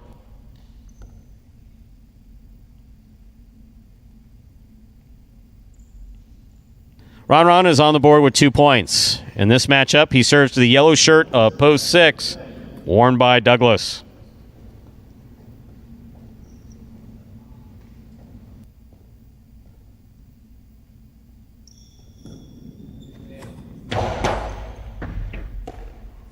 Backhand by Douglas. Catch by Ron. Douglas, forehand rebote, play to pass. Ron sets up at the 7 line. Rips it into the inside to score. Point 4.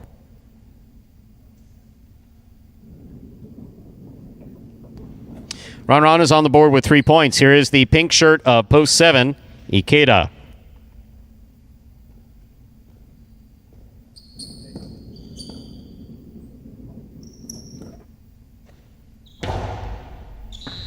Under serve.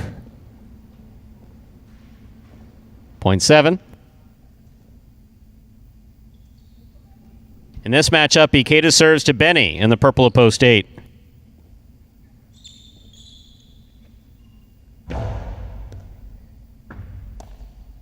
Backhand by Benny. Catch by Ikeda.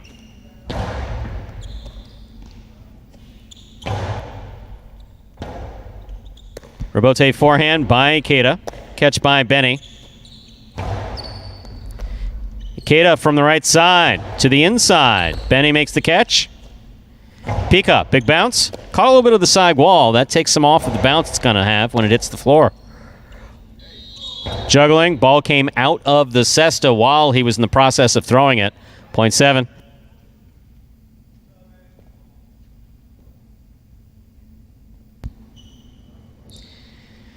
That completes the first round of play. All matchups are worth 2 points now through the end of the game. Here's post 1, Carballo.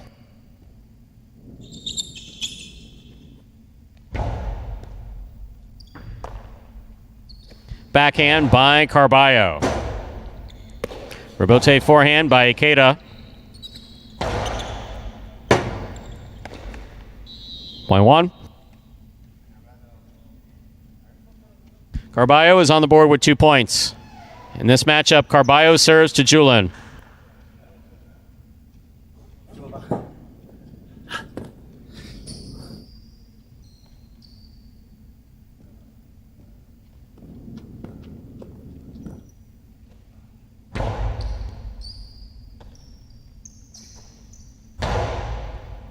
Catch by Carballo. Powerful forehand. Low and hard. Rebote saved by JUN. Carballo usually goes forward. He comes to the backcourt to make this play. Rebote left side to the inside. Carballo on the run makes the catch. Low and hard to the inside. Will score for Carballo. Point 1.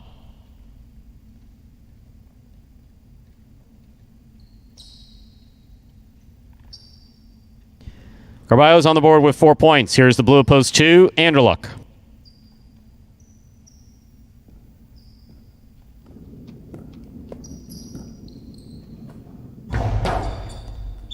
Over serve. Point 2.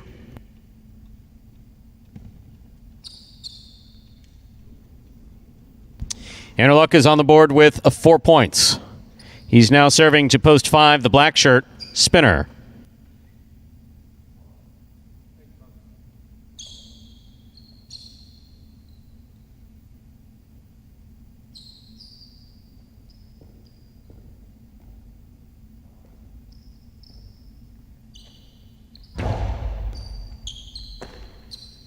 Spinner from the forehand to the inside. Ball tipped. Point 5.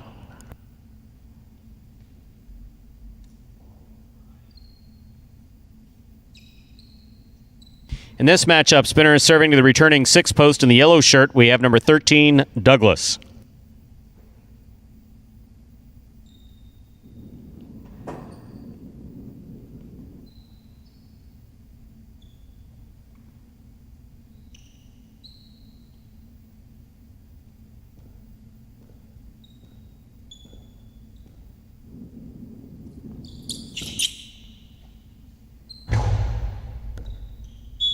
Over serve. Ball must land between the 4 and 7 line. Point goes to the 6. Douglas on the board with 2 points. Here's the green shirt of post 4. Ron.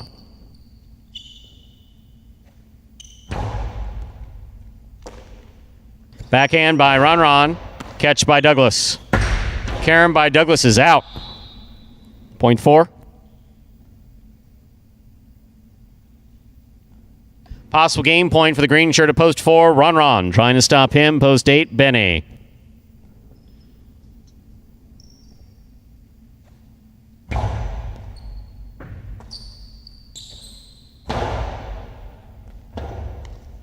Rotate forehand by Ron. Catch by Benny.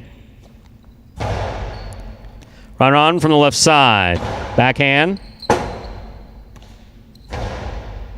Catch by Ron. Rotate left side by Benny. Catch by Ron. Catch by Benny. Benny back to the inside. Ron with the catch. Backhand from the 9 line. A hard backhand to the inside. Benny makes a save. Passes on the forehand Rebote. Rebote left side by Benny. Catch by Ron. Rebote left side by Benny. Ron sets up for the Rebote. Nice forehand Rebote. Played to pass by Ron. 2-all by Benny. Out. Point in game, post 4. Ron.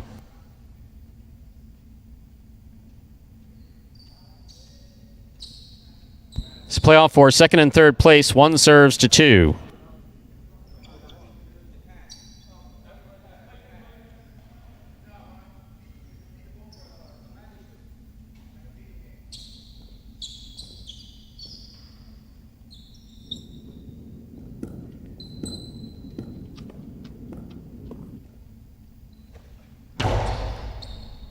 Catch by Anderluck. Powerful throw by Anderluck. Rebote forehand by Carballo to the inside. One-handed scoop. Missed. Point and a second place finish for post 1 Carballo. Anderluck comes in third. Unofficial order finish 4-1-2.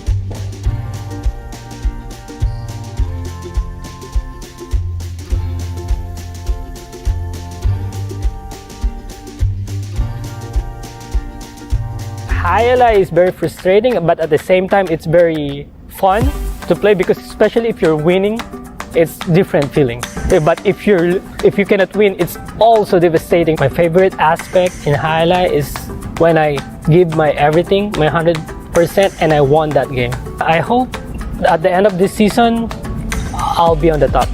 Being a professional Jai-Alai player outside the Philippines is a big achievement for me. Not just for me, every Filipino that can play outside the Philippines is a big achievement. I'm lucky to be part of Magic City, and Magic City is so wonderful. They keep this highlight going. Seeing me playing here, I'm 100% that my dad is so proud of me. He's super proud that he can say that that's my son playing. And there is Ron. Picked it up here in week number 6 after just 1 win for him last week. For most, it would still be a pretty good week, but Ron, his winning percentage on the year up there, top of the roster with over 30%. Another win for him. 22nd of the season. He has now jumped Ben once again back in first place in those championship singles standings. Ben goes down to second place with his 21 wins. JUN rounds out the top 3 at 20. So just 2 games separates the top 3 players in those single standings. Ikeda, Anderluck, 17 wins, not too far behind. Benny, 16. El Barba, 15. So a lot of guys still in contention for those bonus prizes to be awarded in November. Long way to go. But those prices for Game 6, 4-1-2 is official. Ron with the win. Carballo taking second. Anderluck coming in third. $2 Quinella, 1-4, returns $31 even. $2 trifecta, 4-1-2, $246.60.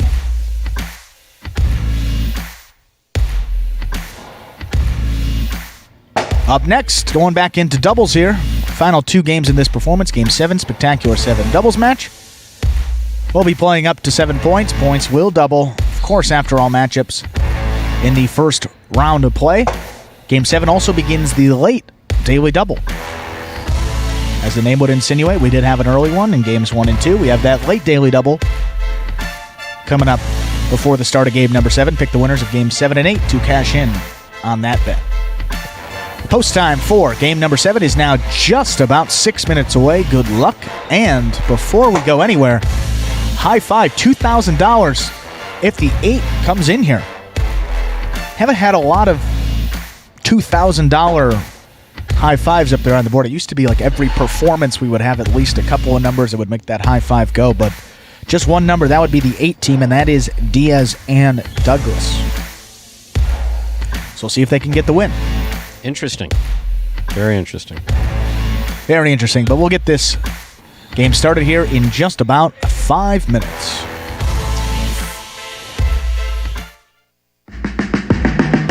Remind me of Hustle City, man. Everybody got more than one gig. One stop, boy, $20. I'm not your neighborhood Uber driver. I do luxury. And then I have another job. I play highlight.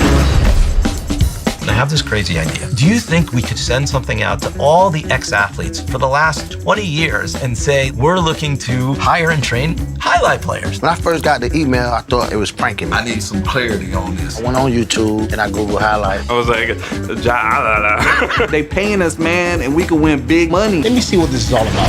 That's what you gotta do. Get some money. The players taking the court are all athletes you may recognize. Baseball, football, track and field. Having the work, played Division I sport, and then I had a child on the way, so I dropped out. The crack era was tough. Sports in general was a way out of our environment. It's really game time now, man.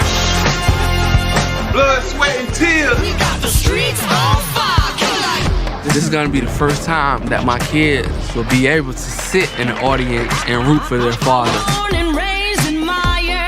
Who wants it more? This is a sacrifice I think is going to pay off in the end. This is a dream for me. I gotta win. Can't get drama better than this. Highlight became the new hustle. Let's get ready to play. Hey, and folks, that is the trailer for the award-winning documentary about Magic City's inaugural season of play. Just a few years ago, that is Magic City Hustle.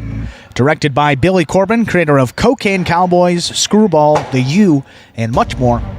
As you know by now, this film highlights the transition of these Magic City athletes from their respective careers in other sports right here to the highlight frontons. You can now watch Magic City Hustle directly from Google Play and iTunes. You can either rent it or you could buy it for just a few dollars more and then enjoy it as many times as you like. Only if you buy it, though. Rental, I think you got 24 hours or 48 hours, something along those lines, to get those in. But 3 minutes till Game 7. High five still very much alive for one person out there. And only one person. $2,000 on the line if the Maybe 18... two people with one ticket. What do you think about that? They could be true. partners.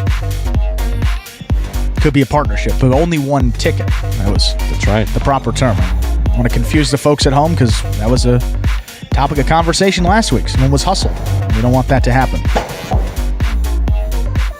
So, where is this sensitivity training retreat you're going to? Have they told you, or they just said be at the airport at this time? We'll let you know from there. Yeah, they said your flight's Tuesday at 8 o'clock. So I don't know where I'm going. That was largely a function of how like rehab and behavioral modification treatment programs worked in like in the 70s and 80s, back when either people could afford them or insurance was still paying for them. It's like you took the bad kid to the airport.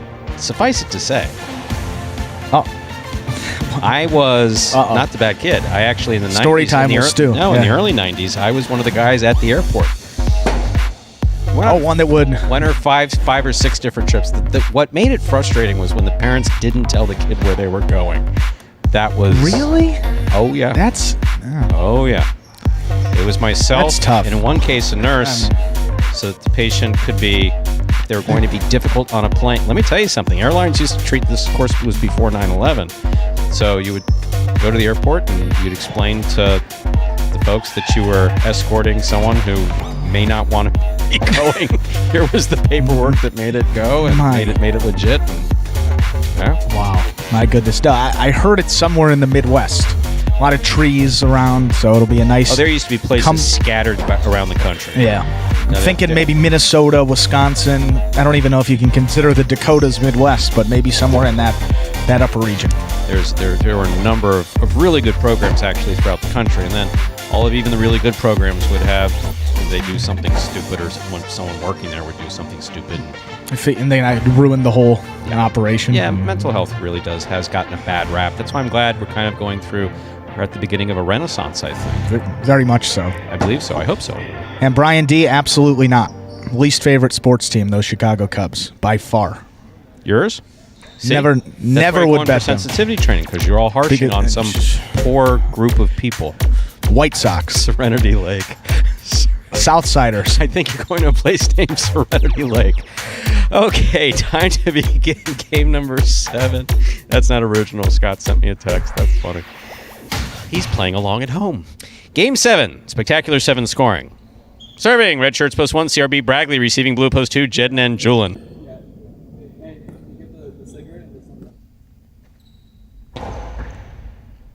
There's the serve. We begin.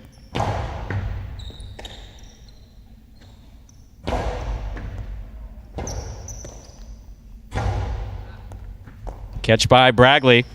Forehand, split placement, scooped up by JUN. Beautiful catch. Point 2.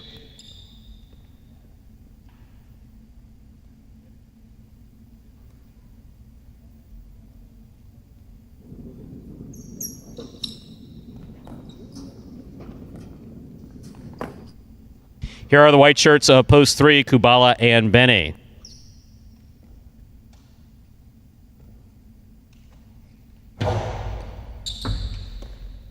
Backhand by Benny. Catch by JUN. Beautiful catch by JUN. Here's Benny behind the 12 line over the top. Pika brought down in the backcourt by JUN. JUN goes deep.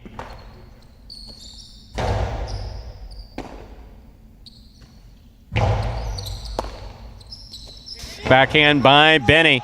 Big backhand comes all the way to the 3 line. That is a wonderful play that JUN just made on the ball. Just before he was telling me I don't give him enough compliments, well, there's your compliment. You threw a 2-all rebote beautifully. Point 2. Here are the green shirts of post 4, Carballo and Tennessee.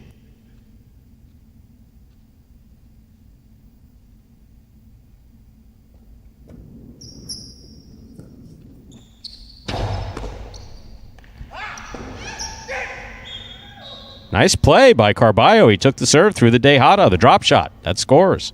Point 4.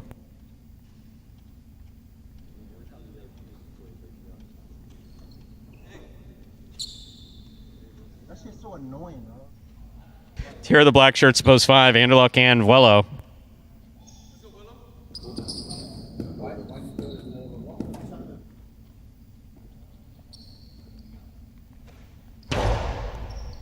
Catch by Vuelo. Backhand. Carballo from the 9 line. Powerful throw. Point 4.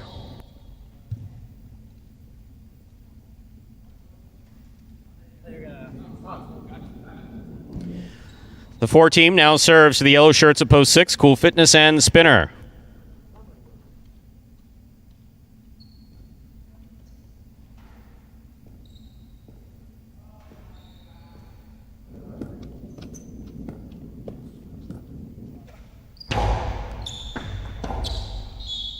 What a serve by Carballo. That scores. Point 4.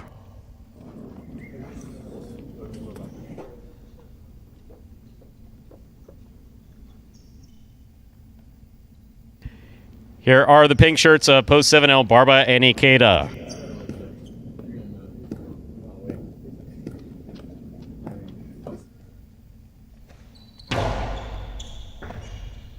Nice catch and backhand by Ikeda. Catch by Ikeda, backhand. Carballo moves up, makes the catch on the forehand. Blasts another one low and hard. That's a scoop by Ikeda. Beautiful scoop by Ikeda. Costado by Carballo. He comes over the top.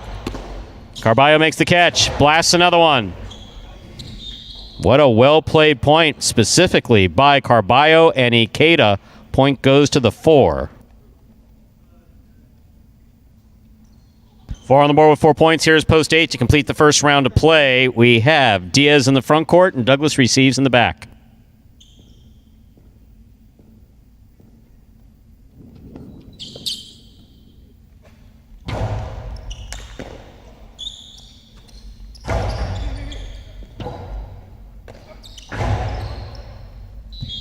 Turn that one off the court, point 8.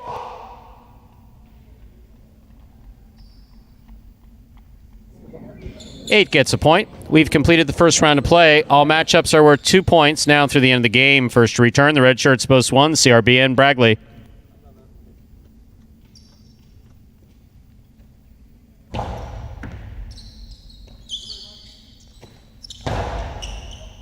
Catch by Douglas at the 12 line. Outside placement. Perfect. Point 8. 8 team is on the board with 3 points. Here are the 3 shirts. Kubala and Benny.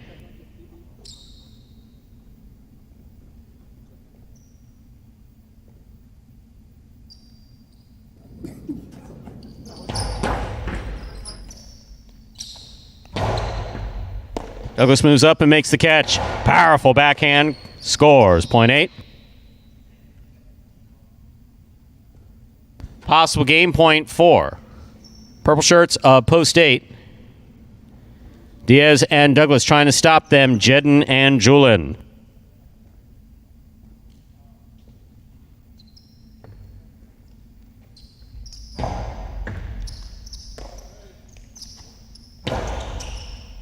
Catch by Douglas. Powerful throw. Scoop by JUN.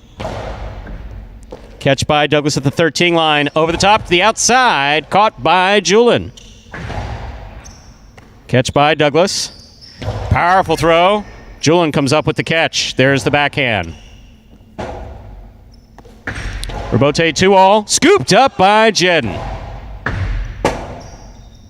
Douglas, rebote to the inside. Beautifully thrown. JUN's there. Catch by Douglas. Backhand. Catch. Oh, ball tip. Point and game. Purple shirts post 8. Diaz and Douglas.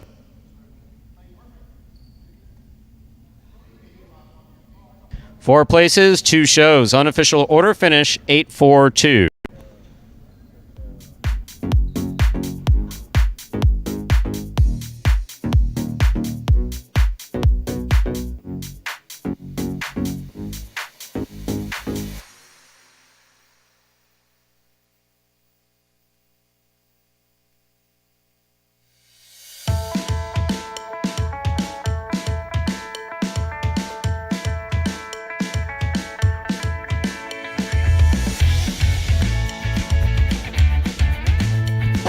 Results 4. Game 7 are official.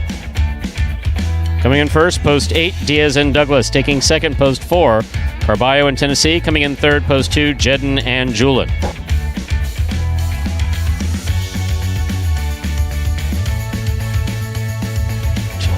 $2 quinella, 4-8. That's first and second in any order, 36-20. Trifecta, 8-4-2. That's first, second, and third place finishing, 283-40.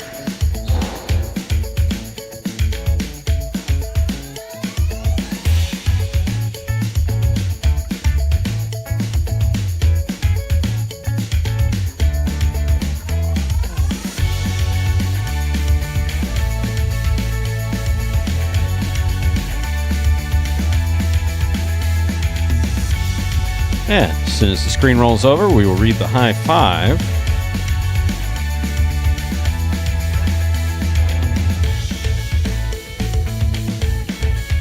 The high five, 12648. 5 of 5 numbers, 1 single ticket returning $2,000. Up next, today's 8th and final game, a spectacular 7 singles match. It's played to 7 points, with points doubling after the first round of play. There are no scratches in Game 8, and post time is now just 7 minutes away. Good luck.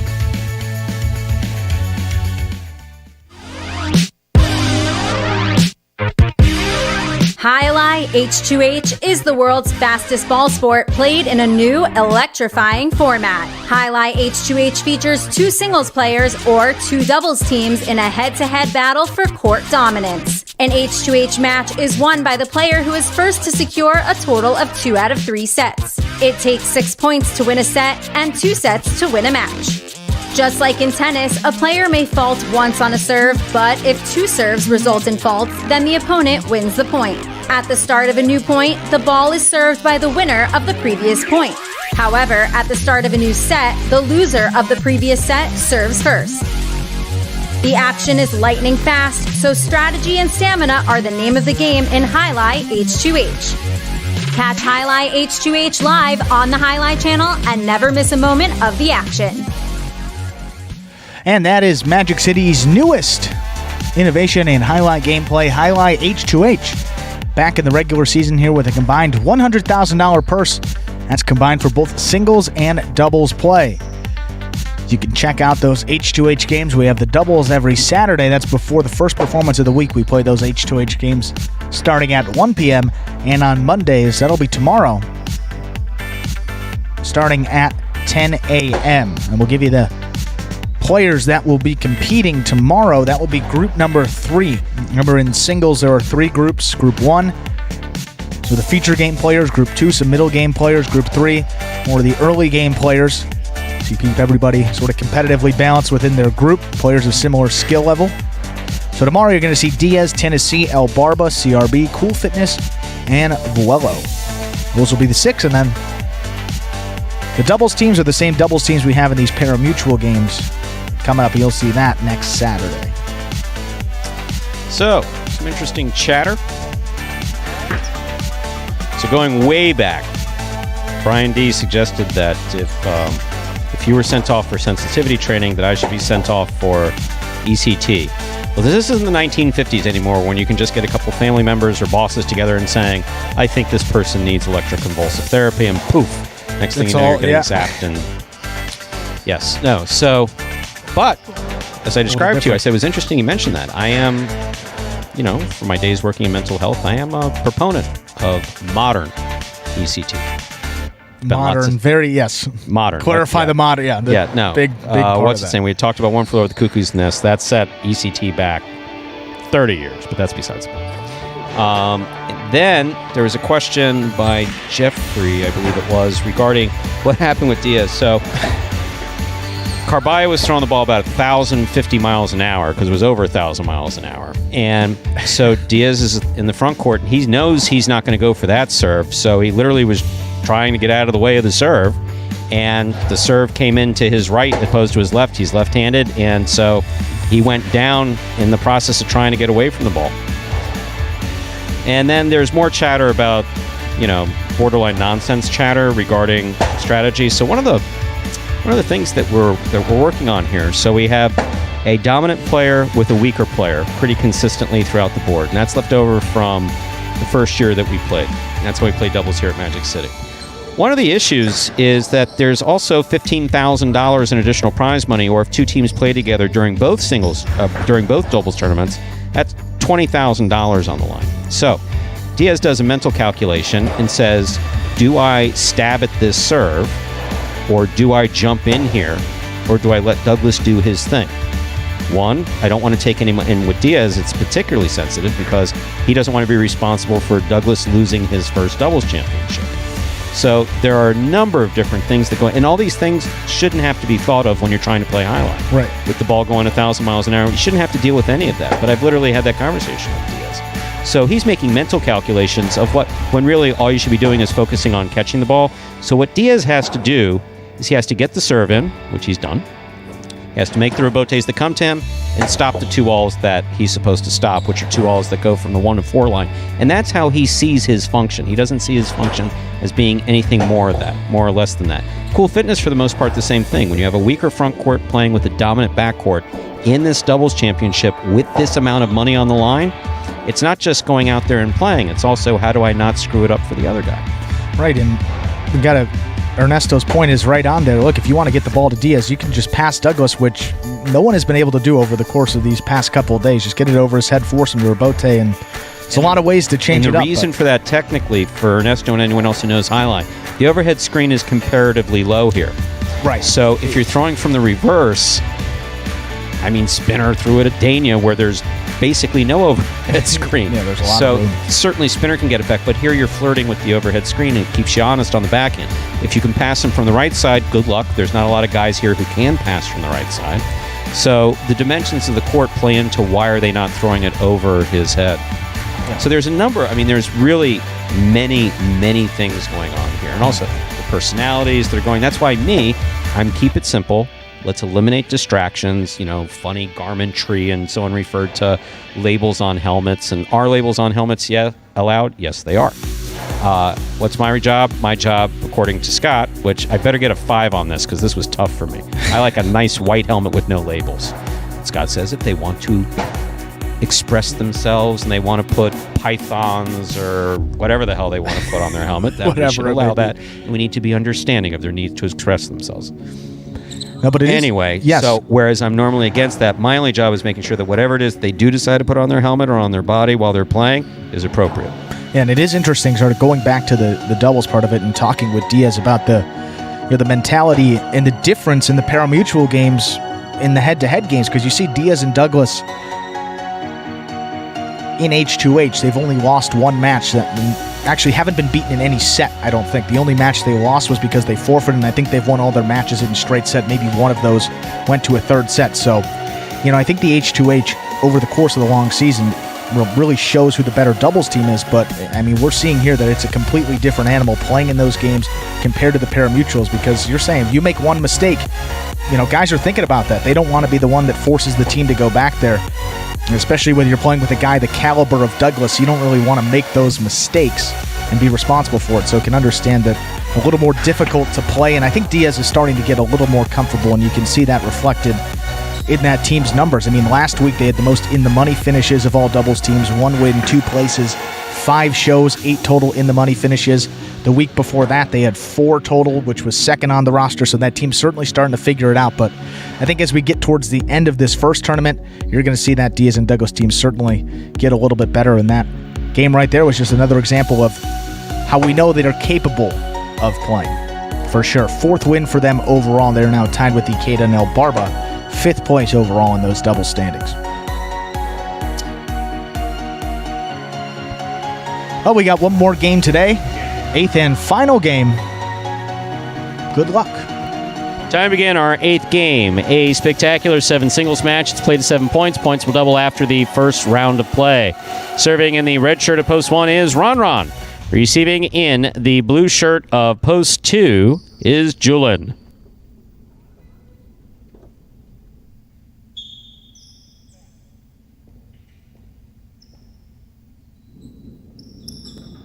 There's the serve. Game 8 begins.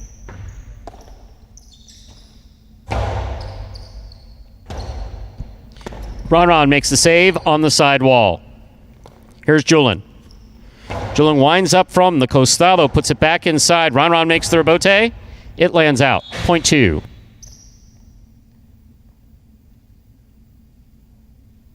Here's the white shirt of post 3, Benny.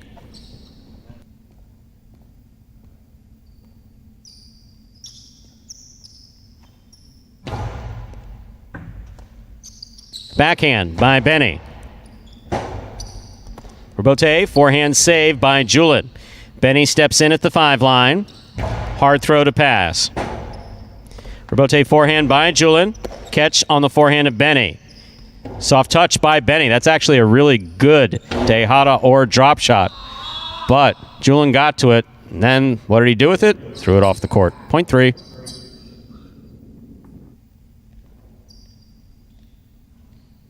In our next matchup, Benny serves the green shirt of post 4, worn by Anderluck.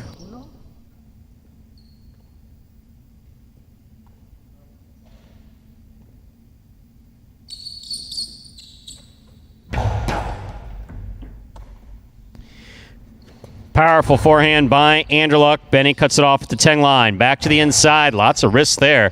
Here's Anderluck. Carom by Anderluck. Benny, by staying right on top of him, was showing him exactly where he needed to throw it. That's where he threw it, and he scored. Point 4. Black shirt of post 5. Ikeda receives.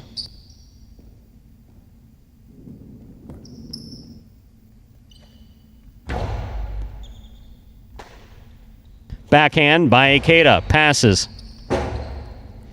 Rebote forehand by Anderluck. Catch by Ikeda. Backhand by Anderluck. Scoop. Tipped. Point 4.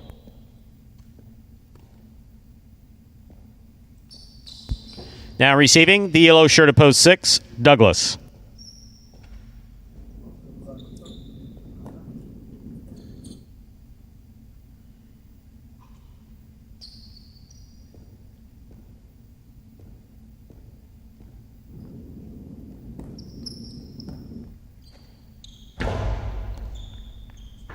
It's an excellent serve by Anderluck. Nice return by Douglas. Douglas moves up, catches it in the air. 2-all. Caught by Anderluck. Carambola. Stopped by Douglas. Douglas powers it to the inside. Anderluck makes the rebote save. Douglas from the 4 line. Carambola to the outside. Red end stopped by Anderluck. What a catch by Douglas. Oh, my God. Oh, no. You threw it out? Seriously?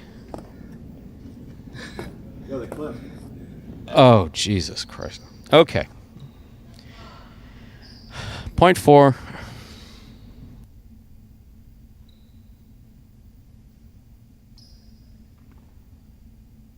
Now receiving. Pink shirt at post 7, Spinner.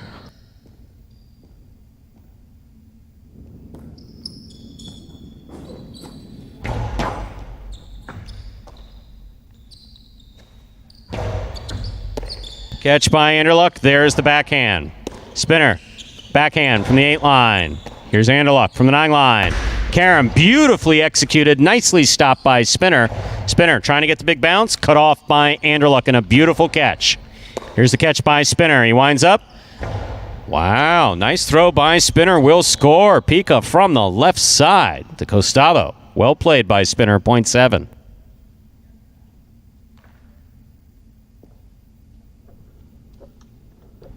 Here now to complete the first round and receive in the purple shirt at post 8 is Carballo.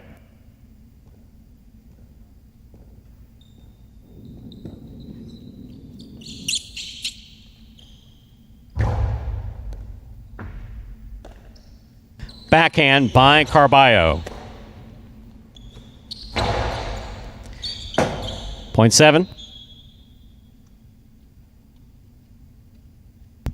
Now receiving, post 1, Ron.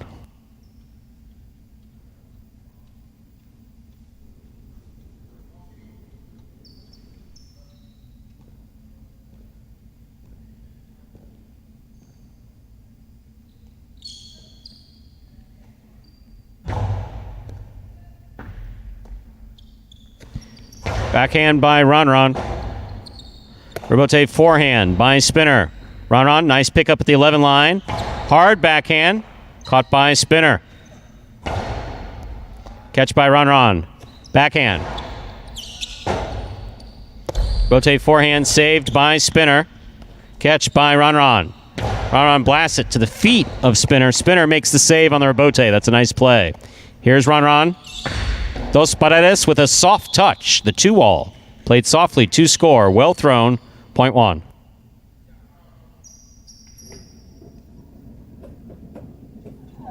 One on the board with 2 points, serving to post 2. Here's JUN.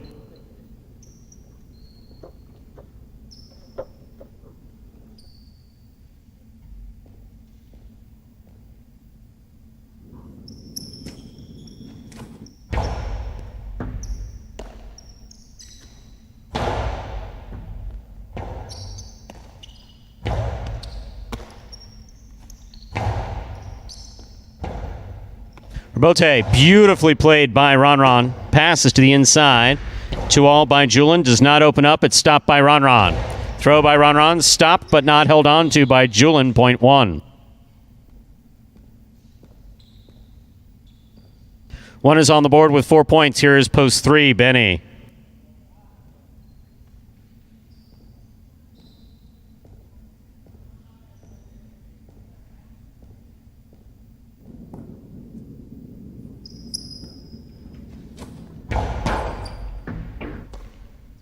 Backhand by Benny to the inside. Rebote forehand saved by Ron. Caught by Benny. Throw to the inside. Will score for Benny, point 3. The 3 on the board with 3 points. Here's post 5 in the black shirt, Ikeda.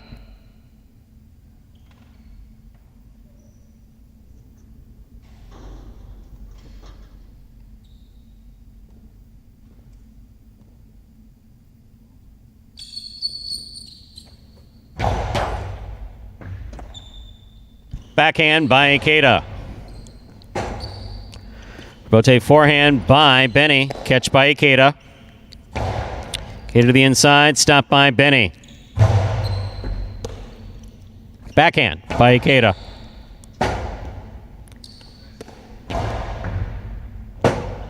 Ikeda, rebote left side. Catch by Benny. Backhand. Rotate forehand by Ikeda. Ikeda makes the catch at the 6 line. Backhand to the inside. Benny looks for the rebote. Makes the save on the left side. Ikeda from the 4 line. Karam scores. Well thrown, point 5. Here is the yellow shirt at post 6, Douglas.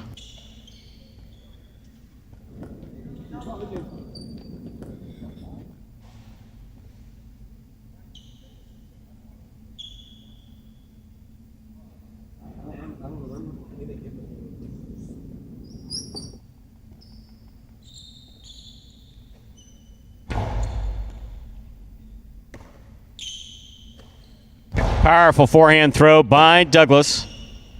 Rebote to the inside by Ikeda.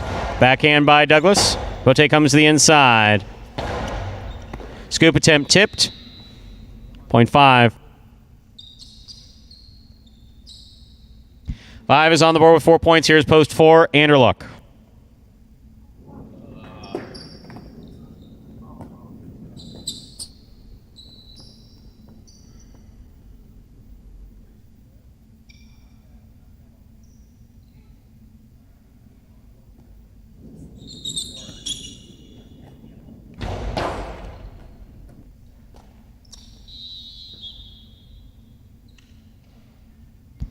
Point 5. Possible game point for the black shirt at post 5. Ikeda trying to stop him. Carballo.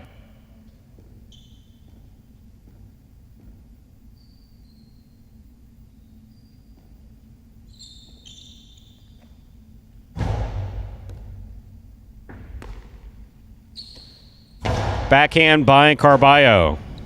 Rebote forehand by Ikeda. Catch by Carballo. Point 8.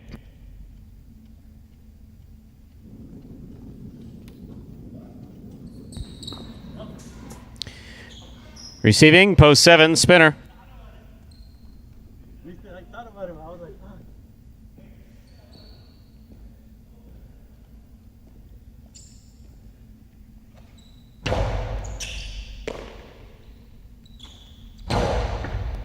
Scoop attempt. Clean miss by Carballo on the left side. Point 7.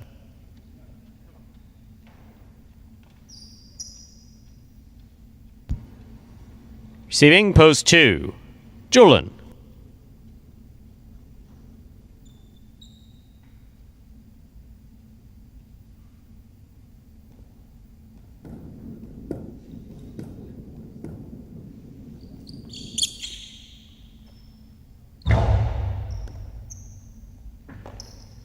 Backhand by JUN.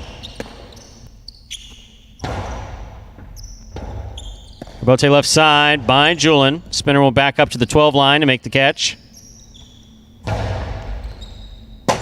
Rebote left side by JUN to the inside. Catch by spinner. Rebote left side by JUN. Catch by spinner. Backhand by JUN.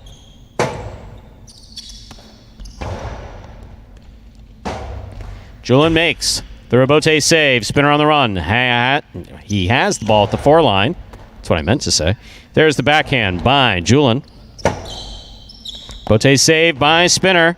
JUN makes the catch at the 6 line. Throw to the inside. Rebote forehand by spinner. Catch by JUN.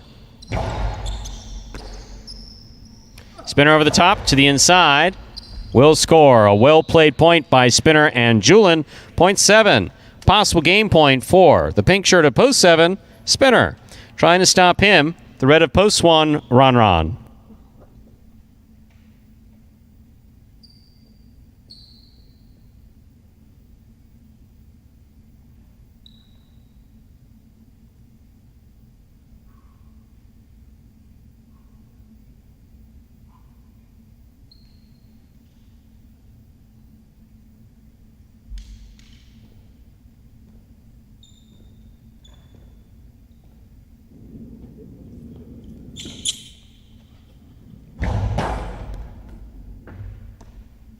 Backhand by Ron.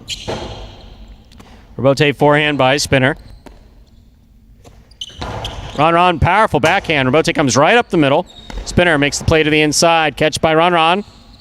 Low runner to the inside. It's He went head first into the side wall. Got to appreciate that effort, but that's got to hurt. Point 1.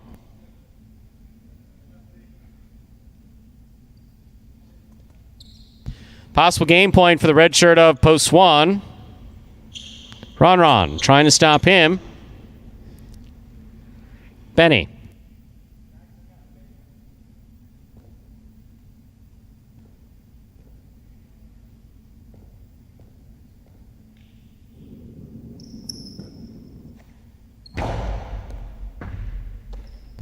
Backhand by Benny.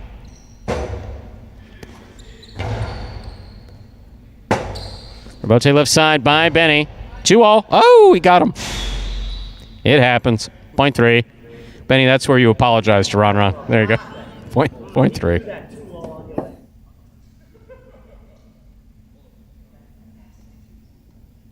Receiving post 6. Douglas.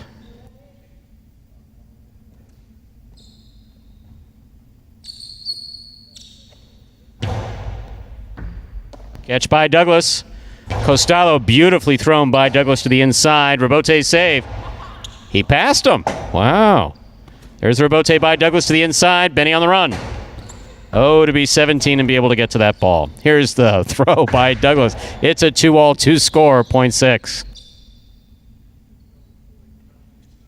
So Douglas is on the board with 2 points. Here's the green shirt of post 4, Anderluck.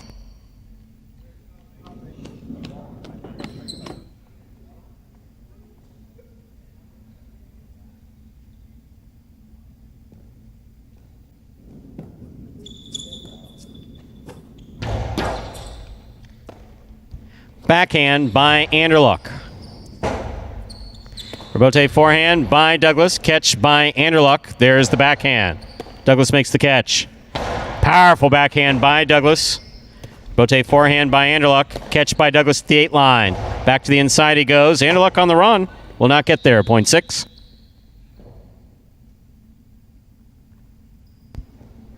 Six has 4 points returning. With 6 points and a possible game point is the black shirt of post 5, Ikeda.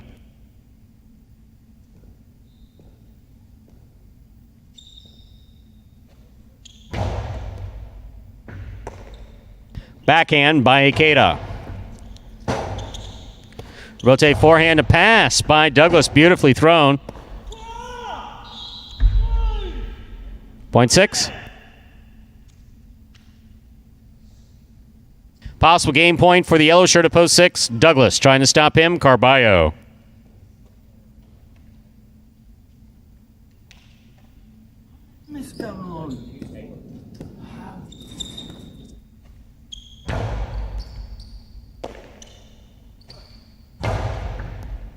Excellent catch by Douglas. Powerful backhand.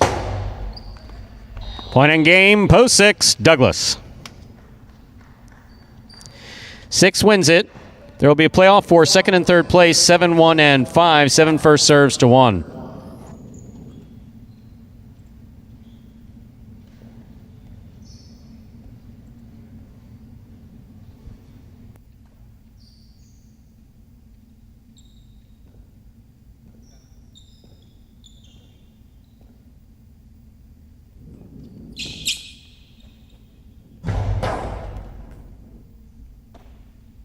Backhand by Ron. Powerful backhand by Ron. On the wall. Spinner makes the save. Ron to the inside. Spinner gets there. That just touched the overhead screen. Point and a second place finish for post 1, Ron. This is a playoff for third place, 5 serves to 7.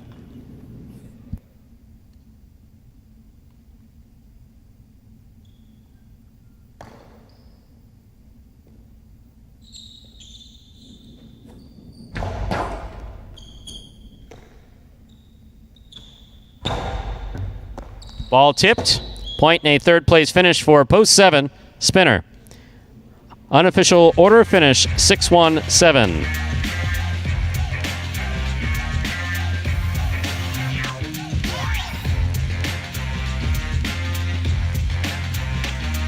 It does come very natural to me. Yeah, it does.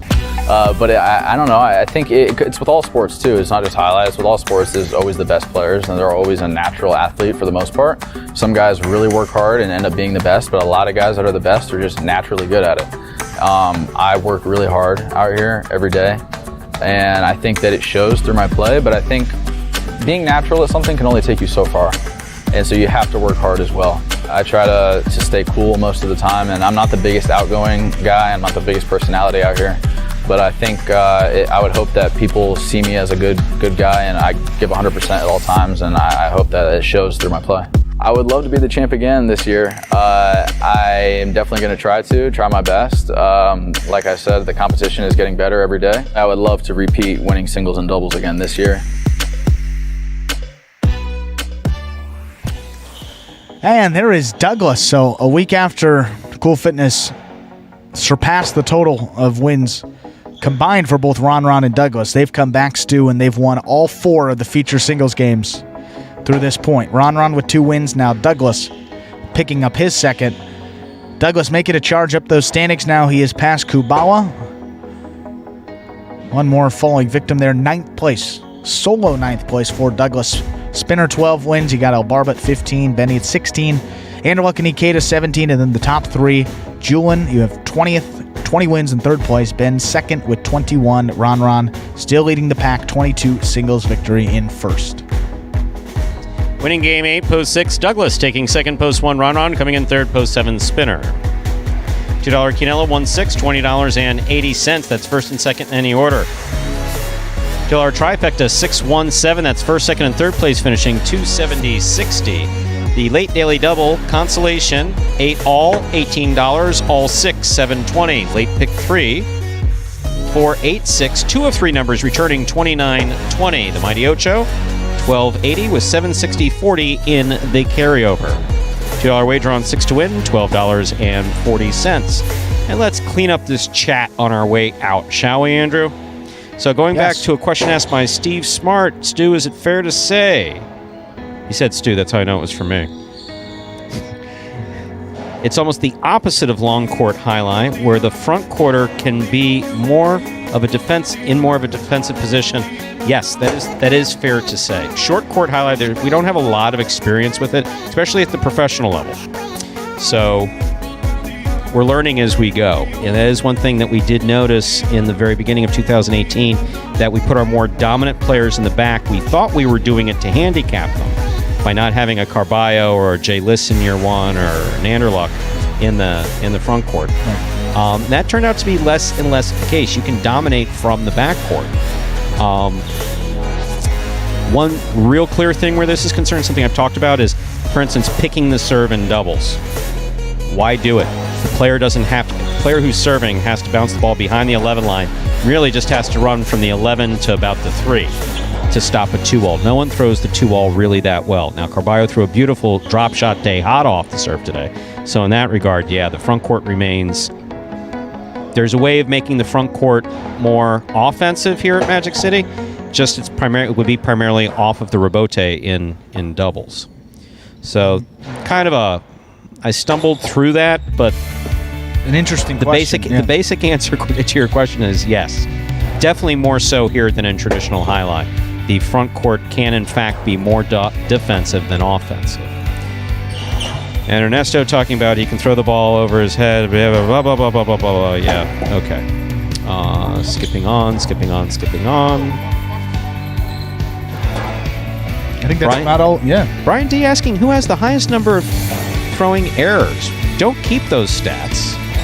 Someone out there probably does. Much, yeah. Highlight fans are fanatical when it comes to stats and numbers. That's the case. You looking through here, see anything interesting here? I think we got all these questions in here, Stu. Wow. Hopefully we got them all, but if not... Yes, we can't give any advice on flying out of Manchester. Yeah, that's the only... versus Logan. I have done it myself. Long story short, anyone with any experience with Southwest Airlines know that Manchester was presented as a nice alternative by Southwest to flying out of Boston. Manchester, New Hampshire, lovely this time of year. I think I've been to either airport, so not a good source on that. Okie dokie. So, Stu, tomorrow... Yes. We'll be back here full Monday, so if you think about another question you want to ask, keep it till those Parimutuel performances. We have those coming at 1 and 4:30 tomorrow, but preceding that, we have Highlight H2H. 6 matches for you tomorrow. That'll be group number 3 coming up as we send Diaz, Tennessee, El Barba, CRB, Cool Fitness, and Vuelo will be the 6 that you see. That'll be 10 a.m. right here on the Highlight channel. We hope to have all you back here then. And that, ladies and gentlemen, will do it for this Sunday afternoon performance of Live Highlight in the Magic City on the Highlight channel. We're glad that you chose to join us this afternoon and invite you to join us again tomorrow when we'll play at the oh-so-early hour of 10 a.m. That's when Highlight H2H begins on Monday. After the 10 a.m. performance, I'll take a nap. Just kidding. Can't even sleep at night anymore. And we will play a performance at 1 p.m. and at 4:30 p.m. All day Highlight Mondays at Magic City Jai-Alai. We do hope you enjoyed today's Highlight action at Magic City. Please like and subscribe. I mean, seriously, all these people watching, you can hit like. I mean, just press like. You just go up, get out of the chat, press like, come back to the chat. Start off by pressing like. Help us out. Let us know your thoughts and any questions you may have in the live chat while we're playing on behalf of players, staff, and management. Magic City Jai-Alai, we thank you for joining us today and hope you'll join us again tomorrow at 10 a.m. for Highlight H2H, 1 p.m. for one performance, or 4:30 for the second performance. Goodbye till we can see you back here at Magic City Jai-Alai.